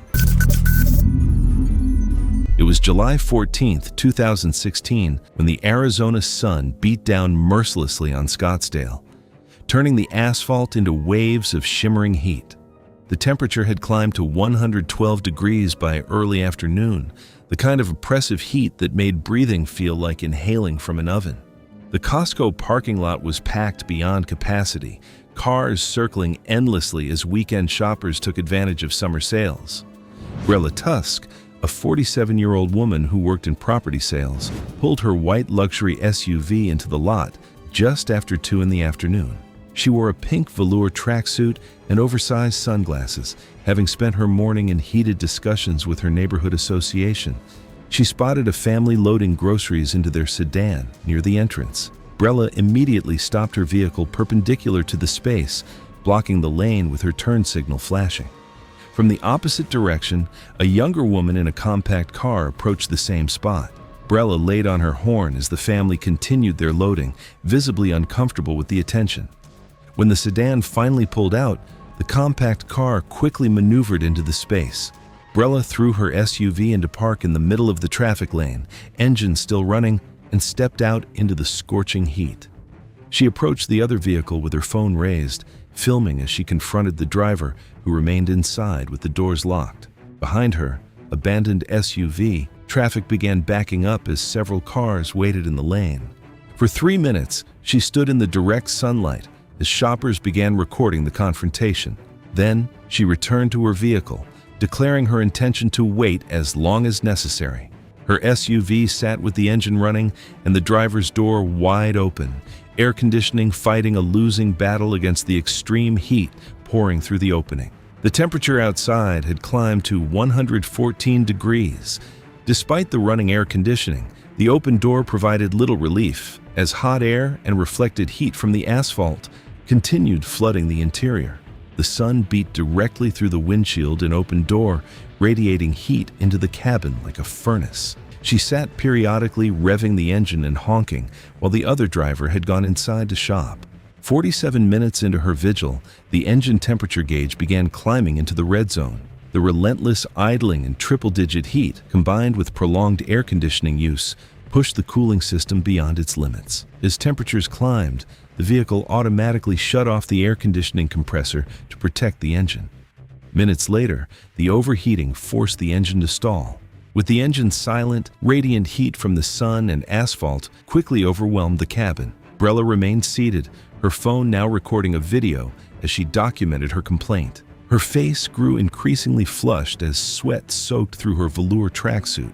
A teenage employee collecting carts noticed her vehicle still parked in the lane 15 minutes later. He saw her through the windshield, gesturing at her phone, her face noticeably red. 5 minutes later, a couple observed her slumped slightly to one side. The woman suggested checking on her, but her husband noted the door was open. As time passed after the engine failure, another shopper noticed her hands had stopped moving and her condition appeared to be worsening. 28 minutes after the engine failed, she collapsed forward against the steering wheel. The sustained horn blast drew a crowd. They found her unresponsive, her skin flushed and overheated. Paramedics arrived within 6 minutes. They found her pulseless and in cardiac arrest. Despite immediate cooling measures and advanced life support, her body showed no response. She was pronounced dead at 3:52 that afternoon. The medical examiner determined the cause as severe heat stroke with multiple organ failure. The other driver provided security footage to authorities. The evidence showed Brella had chosen to remain in the vehicle even after the engine failed. No charges were filed. Investigators recovered Brella's phone from the vehicle. It contained a 22-minute video she had recorded, the footage showing her becoming progressively more flushed and disoriented before the phone dropped. The audio captured her final labored breathing. Her family requested the footage never be released publicly. It was May 9th, 2014, in Skuon, Cambodia. The evening market was packed, hot and loud, with smoke hanging low between stalls. One stand had a crowd around it for fried tarantulas, and honestly, that setup alone already feels like a bad idea. Live spiders in one tray, hot oil a few inches away, and tourists leaning in like it's harmless. Earlier that evening, Benjamin Carter, 31, had only been in Cambodia for a few hours. He worked seasonal jobs in Australia, mostly warehouse and landscaping work, and had saved for months to afford the trip. The reason he came was simple and kind of sad. He was meeting his long-distance girlfriend in person for the first time after more than a year of calls and messages. That detail matters because this wasn't someone chasing danger. This was someone trying to have a good moment. But by most accounts, Benjamin had one habit that shows up in a lot of cases like this. He followed along until something unusual came up, and then he pushed a little too far, especially when people were watching. The stall itself didn't leave much room for mistakes. A low counter, a tray of live tarantulas, and a shallow pan of hot oil sitting right behind the vendor's hands. No barriers, no space to step back. Benjamin and his girlfriend moved with the crowd, stopping where people gathered. The tarantula. Stan pulled them in right away. From a distance, it looked controlled. Up close, it wasn't. There wasn't much space between the customers and the cooking area, and people were leaning in to see everything. He asked to hold one. The vendor showed him how. Grip it from behind, keep it away from your face. Simple enough. Benjamin took it anyway, but held it wrong, pinching it near the legs instead of controlling it. Not a big mistake on its own, but this is usually how things build. One small bad move, then another. People nearby noticed. Someone gestured for him to stop. The vendor stayed half-turned, watching both him and the hot oil. Benjamin lifted the spider higher, closer to his mouth, like he was turning the moment into something bigger. And this is where everything stacks up at once. The tarantula reacted as he brought it too close, biting near his mouth. He snapped back immediately, instinct taking over. He jerked his head away and dropped the spider, coughing hard as he tried to recover from the sudden pain. Witnesses said he bent forward, focused on the bite. Then, the next mistake. As he stepped back, still coughing, his arm hit the edge of the cooking setup. The pan shifted, hot oil splashed up into his lower face, lips, and mouth. And this is the part that really matters. He inhaled at the same time. That pulled in hot air and small droplets. I've gone through a lot of these cases, and even those viral food accident clips. And it's almost always this exact moment where everything becomes irreversible. Not the first mistake, but the second one that stacks on top of it. He dropped to his knees within seconds. People pulled him away from the stall while someone called for help. His breathing turned rough, then high-pitched, then weaker. It went from loud panic to barely any air at all. Emergency responders got there in a few minutes, but by then he was already in bad shape. The post-mortem was clear. The inside of his throat had been burned. Not just the surface, the airway itself. That tissue swelled quickly, and once it swells enough, air just can't move through. The tarantula bite wasn't deadly. The venom wasn't enough to cause serious harm. Even swallowing it didn't kill him. That's the part people usually get wrong. What killed him was the hot oil. Investigators treated it as an accidental death tied to unsafe handling at a street food stall. And honestly, that's the part that sticks with me. The spider made it chaotic, but the real danger was right there the whole time, sitting in a pan a few inches away. It was July 22nd, 2018. The coastal trail lay quiet under the late afternoon sun, waves breaking steadily against the rocks below. From above, the ocean looked calm, its reflective surface masking shallow shelves near shore. Warning signs marked safe diving areas farther on, while the nearby cliff edge remained worn smooth and open. One of the visitors that day was Ethan Morales, 32, a warehouse supervisor from inland California. His job involved managing loading schedules, coordinating crews, and filling in when shifts ran short. Outside of work, he stayed physically active, lifting weights and practicing basic parkour movements. He regularly posted short videos online, handstands, flips, controlled jumps, shared mostly with friends. The clips focused on execution rather than spectacle, and none had ever drawn a large audience. Ethan had performed backflips before on flat ground, grass, and into pools. He wasn't formally trained, but repetition had built confidence. During the hike, he stopped at a cliff overlooking the water. Posted signs directed swimmers to a designated diving area farther along the coast, where the drop cleared into deep water. The ledge Ethan chose instead sat above uneven rock shelves that extended several feet before the water deepened. Conditions appeared calm, and that calm fed the mistake. Waves moved in steady sets, briefly covering the rocks before pulling back. From above, the surface looked flat, the foam disguising how close the stone shelves sat beneath it. Rather than walking to the marked diving area, Ethan treated the ledge like a platform. He set his phone behind him, framed the ocean, and stepped into position as if the water below were clear. Friends nearby pointed out the safer spot again. The signs were visible. The distance wasn't far. Ethan ignored it. He stayed where he was, rolled his shoulders once, and crept closer to the edge until his toes hung over the drop. He shuffled his feet to square his stance, glancing back at the phone to make sure it was recording. The choice wasn't rushed. It was deliberate. He took a short run up on the narrow rock and jumped. At first, everything looked right.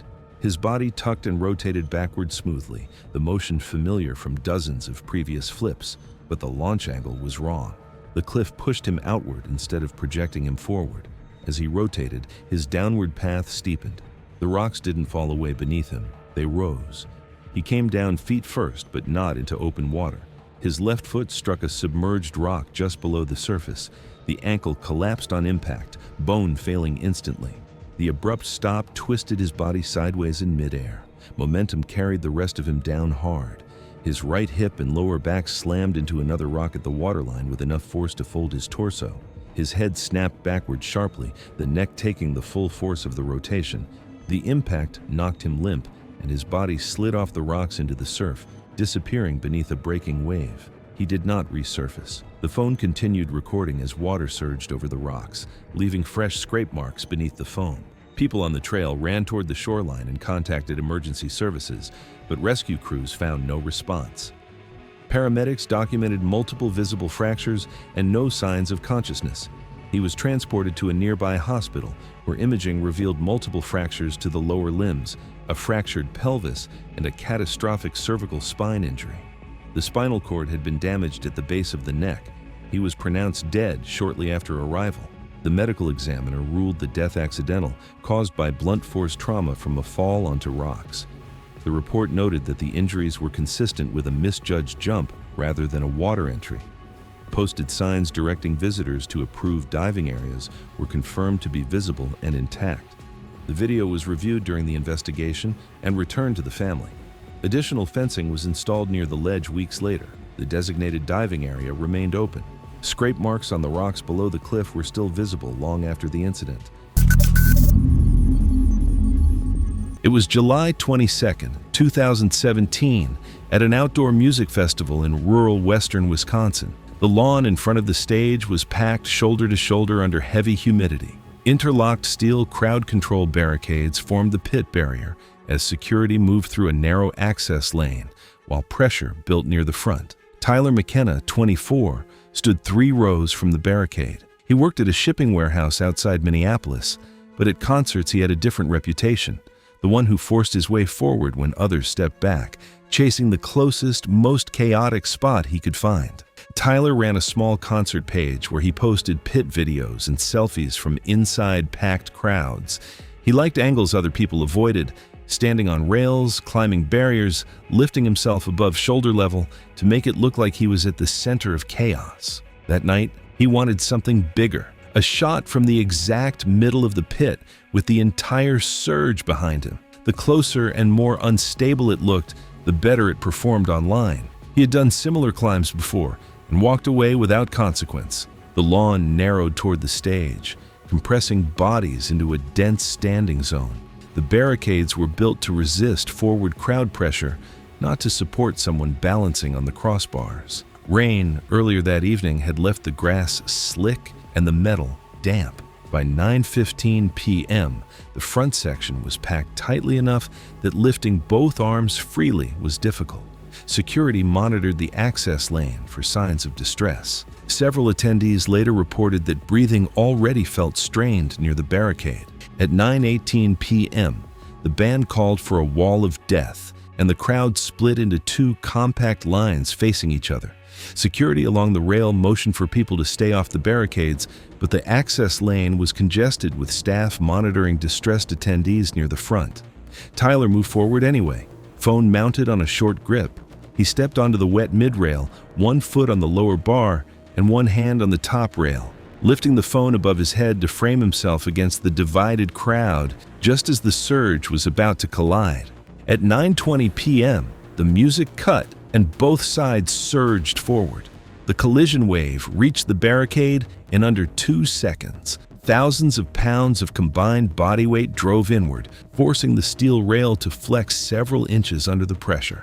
Tyler's foot slipped on the damp rail, and his hand lost its grip. He fell backward off the barricade and landed flat on his back inside the densest part of the surge.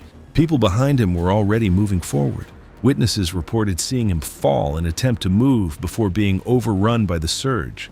Those in the next rows reported being pushed so hard they could not stop their steps. Multiple people stepped onto his chest and abdomen as a heel struck his face, and others landed across his ribs. The weight did not lift as the crowd rebounded and compressed again. Under repeated downward force, multiple ribs in the sternum fractured. The weight above him prevented his chest from expanding, restricting breathing and causing rapid internal chest trauma and internal bleeding. A pit spotter saw him go down and signaled for help. Security forced their way in from the access lane, pushing bodies aside to create space. It took several seconds to reach him. When they pulled him clear, he was limp and not breathing. CPR began immediately after extraction.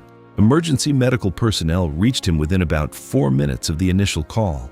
Resuscitation efforts continued as he was moved out of the pit. He did not regain a pulse. The medical examiner ruled the cause of death traumatic compressive asphyxia due to a crowd surge. Sustained body weight crushed his chest, preventing him from breathing and causing fatal internal injuries. The manner of death was ruled accidental. After the incident, organizers increased pit monitoring and strictly enforced barricade climbing restrictions. Tyler's phone was recovered from the barricade area. Investigators confirmed he had been recording a selfie video at the moment he climbed the rail. The final frame showed his face above the divided crowd, captured seconds before the surge collided at the barricade. It was July 15, 2016. The pre-dawn darkness over Zion National Park began to fade as Lysander Pierce, a 28-year-old freelance photographer from Los Angeles, made his way up the Angel's Landing Trail. Lysander had built his social media following on extreme adventure photography, often ignoring safety barriers for the perfect shot. His 5,000 Instagram followers expected death-defying content. Ranger Mia Ortega, 42, had warned early hikers about recent rockfall and emphasized staying behind the safety chains. The methodical Park Service veteran had seen too many close calls on the exposed sandstone ridge. Lysander dismissed such warnings, carrying only his mirrorless camera and lightweight tripod toward the narrow spine that dropped over 1,000 feet on both sides. The final approach to the Angel's Landing summit required navigating a knife-edge ridge just 2 to 3 feet wide. Fixed chains guided hikers along the designated path, but Lysander had other plans. As golden light broke over the canyon walls, he spotted his opportunity beyond the safety barriers where loose sandstone created a precarious ledge. Rangers later confirmed that he had stepped onto a sloped section of eroded sandstone that climbers commonly describe as marbles on glass, where traction disappears even on dry days. Lysander set his tripod 8 feet past the chains on the unprotected slope. The rock surface, covered with sandy grit, offered little traction beneath his worn trail runners. He activated his camera's timer function and stepped into frame, backing up to capture more of the dramatic canyon backdrop. On his third step backward, Lysander's right foot encountered the treacherous combination of sand over smooth sandstone. The granular surface shifted like ball bearings under his 165-pound frame. His center of gravity moved beyond recovery, as the loose material provided no purchase. His hands reached desperately for the safety chain, but it remained just beyond his grasp. Lysander tumbled backward off the cliff face, beginning a terrifying fall through open air. His body struck multiple rock outcroppings during the descent, each impact causing massive trauma. The fall continued for approximately 8 seconds before he crashed into the boulder field nearly 1,000 feet below. The force of impact caused catastrophic head injuries, crushed his chest cavity, and produced multiple compound fractures. His camera continued its programmed sequence, capturing empty frames where he had stood moments before. The automated timer recorded the aftermath of his fatal mistake. Other hikers discovered Lysander's abandoned equipment at 7:15 a.m. Rangers initiated search protocols while assessing wind conditions. A helicopter crew located Lysander's body in the canyon below at 11:30 a.m. The recovery operation required 6 hours of technical rope work. Medical examination confirmed he had died instantly from massive blunt force trauma. Lysander's final social media post, uploaded automatically, showed him posing dangerously close to cliff edges. The post went live hours after his death, prompting concerned followers to contact park authorities. Lysander's death resulted from a calculated risk that went catastrophically wrong. His pursuit of the perfect shot led him beyond established safety measures onto unstable terrain. The combination of loose surface material, worn footwear, and proximity to a fatal drop created conditions where a single misstep became irreversible. The incident prompted Zion National Park to install additional warning signage. However, the fundamental safety measures Lysander ignored, the chains and designated path, remained the primary protection for thousands of visitors. His story became a cautionary tale about the deadly consequences of prioritizing social media content over personal safety. The camera that captured his final moments served as evidence of how quickly confidence can turn to catastrophe. September 14, 2016, in Phuket, Thailand. I've done enough of these stories to know that some locations come up more than others, and Phuket is one of them. There's something about that place specifically, the energy of it, the way it makes people feel untouchable, that tends to show up in the background of a lot of bad decisions. This one is no different. Damon Cavello was 34, project coordinator for a logistics company out of Columbus, Ohio. Organized guy, dependable, the type who had a system for everything and actually stuck to it. His friends described him as the one who handled the details, the reservations, the itinerary, the backup plan. He'd saved up for the Phuket trip for months, planned it carefully, and arrived with 3 friends in early September 2016. The first few days went exactly the way you'd expect. Beaches, markets, good food, the usual. Nothing about those first few days would have told you anything was off. So what changed on day 4? His friends booked a boat excursion. Damon stayed behind. He'd been watching the motorbikes since they landed. They were everywhere,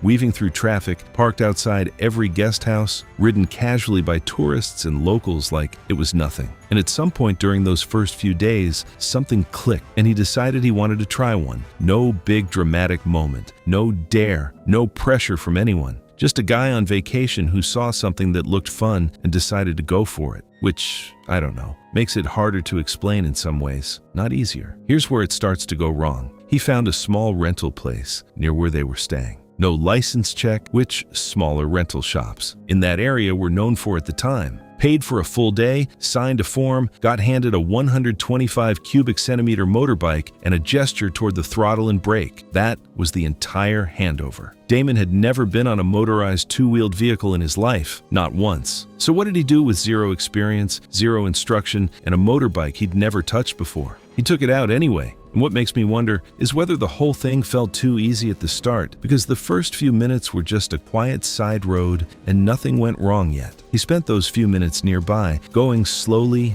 unevenly, still figuring out the basics. People in the area that morning described exactly that. A rider who looked unsteady, not in control, not ready. By any reasonable measure, he was not ready for real traffic. He pulled onto the main coastal road anyway, a 2-lane stretch connecting several busy areas on the western side of the island. Mid-morning, fully active traffic. Passenger, vehicles, scooters, trucks, tuk-tuks, moving in both directions. Curves, inclines, minimal shoulder. Not a road that forgives mistakes. Here's the thing, he had been on that bike for less than 15 minutes total by the time he made that turn. Witnesses later described seeing a motorbike moving at an inconsistent speed, accelerating more than the rider looked like he could handle. Damon was about half a mile from the rental spot when he hit a gradual right-hand curve. He didn't slow down. The bike went wide across the center line. An oncoming passenger truck was already close by and couldn't avoid him in time. The collision happened at high speed. He was thrown from the bike on impact. He wasn't wearing a helmet. The rental place had offered one at the counter and he'd turned it down.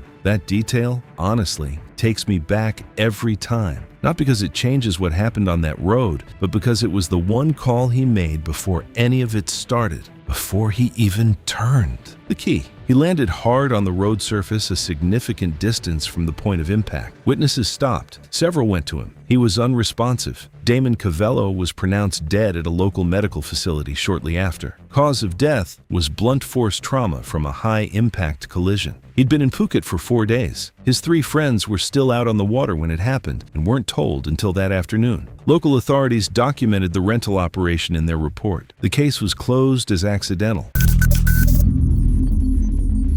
It was April 7, 2018, in Phoenix, Arizona, where the spring morning brought clear skies and temperatures in the comfortable mid-70s. The home improvement store opened its doors to weekend customers seeking supplies for various projects. In the electrical department, fluorescent lights illuminated rows of wiring, outlets, and tools, while safety pamphlets sat near the checkout counter. Shara Vunt, a 44-year-old insurance claims adjuster, entered wearing flip-flops and a sundress, carrying printouts from renovation websites.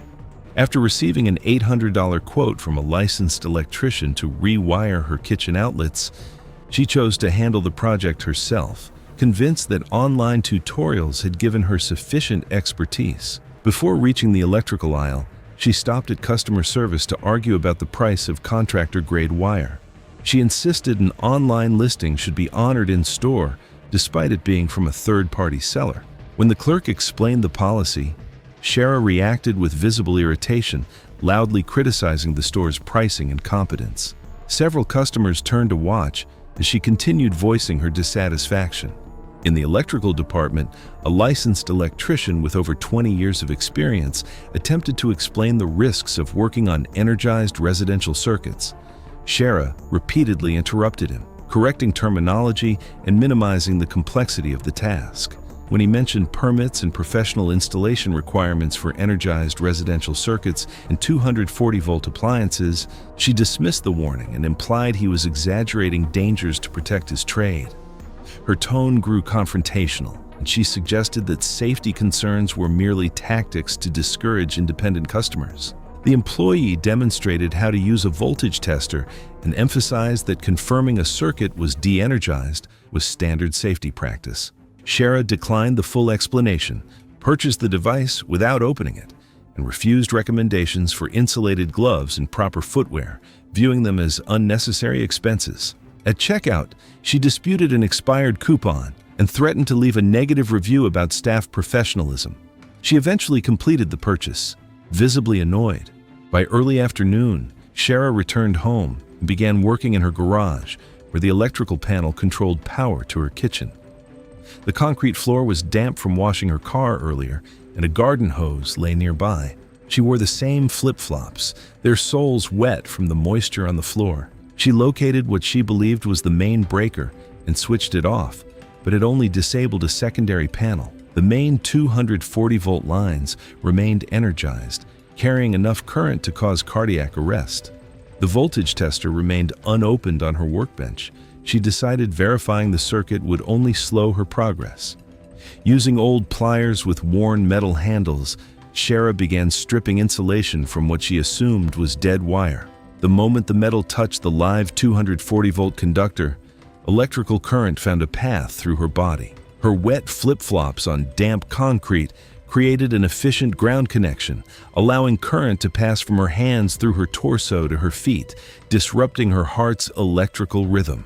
The shock caused her muscles to contract violently, preventing her from letting go of the pliers. Within seconds, her heart entered ventricular fibrillation as electricity disrupted its rhythm. Her diaphragm seized, stopping her breathing. Sustained contact caused severe burns at the entry and exit points before the circuit finally broke. Shara's neighbor discovered her body 3 hours later when she came to borrow a ladder. Shara was still gripping the pliers, with electrical burns visible on her hands and feet.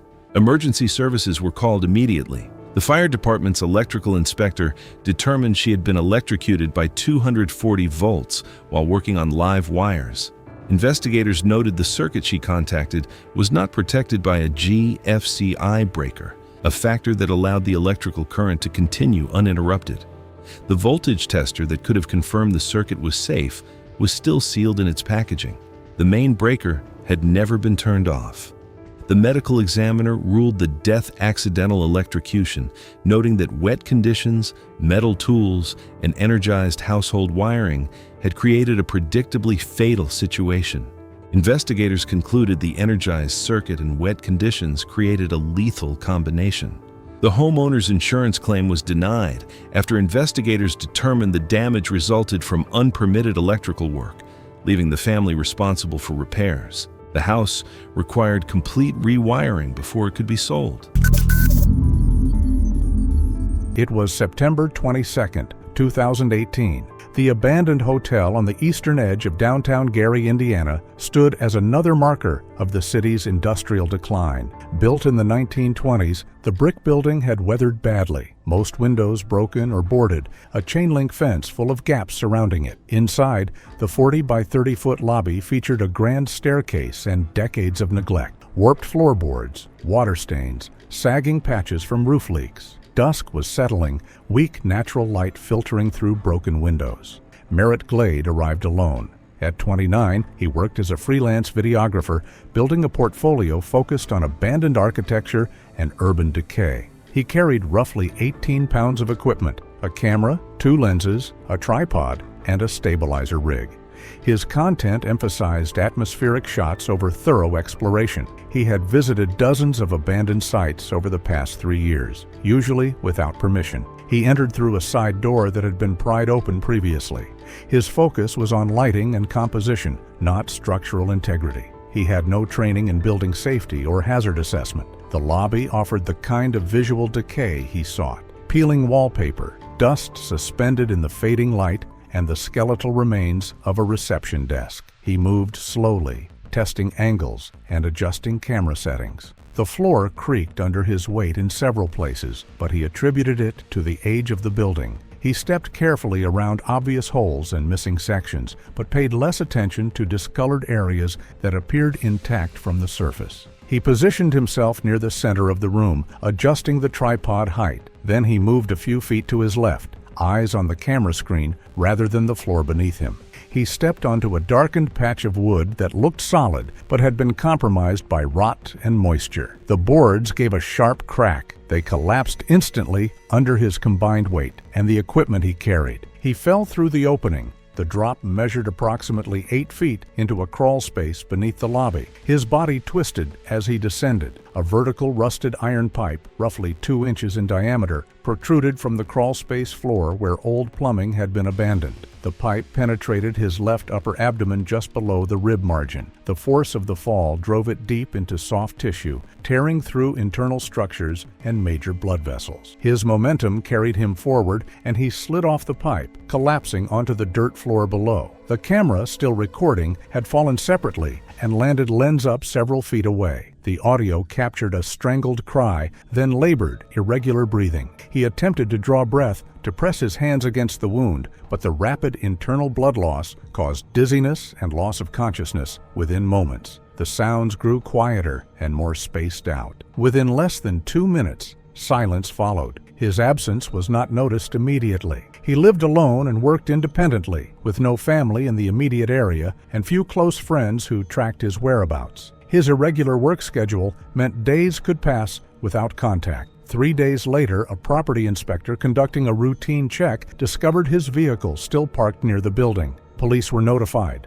Officers found Merritt in the crawl space below. His clothing was saturated with dried blood. The rusted pipe stood vertically where it had struck him. Emergency personnel confirmed no signs of life. The body was transported to the county medical examiner. The autopsy documented a penetrating abdominal wound, massive internal hemorrhage due to vascular injury was confirmed. The cause of death was listed as exsanguination from traumatic impalement. Police investigators documented the scene, the equipment, and the compromised flooring. The building owner was contacted, and the property was later secured more thoroughly. No evidence of third-party involvement was found. The death was ruled accidental. Merritt Glade was officially pronounced dead at the scene, though time of death was estimated to have occurred shortly after the fall 3 days earlier. His final footage showed the moments leading up to the collapse, but not the fall itself.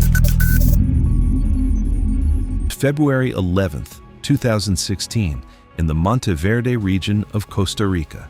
Monteverde sits in the cloud forest, dense, humid, the kind of place that feels untouched in a way that most tourist destinations don't anymore. Ziplining through it had become one of the most popular activities in the country by that point. The views up there are genuinely something. The problem is that not every operation running cables through those trees is doing it the right way. And in 2016, in that region, the gap between a licensed outfit and an unlicensed one wasn't always obvious to someone who didn't know what to look for.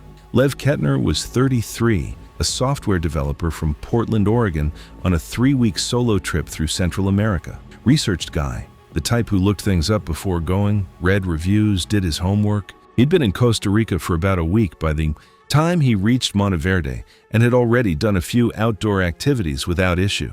Nothing about his week there suggested someone who cut corners, which makes what happened the morning he showed up to that zipline operation genuinely baffling, because every single red flag was visible before he even put the harness on.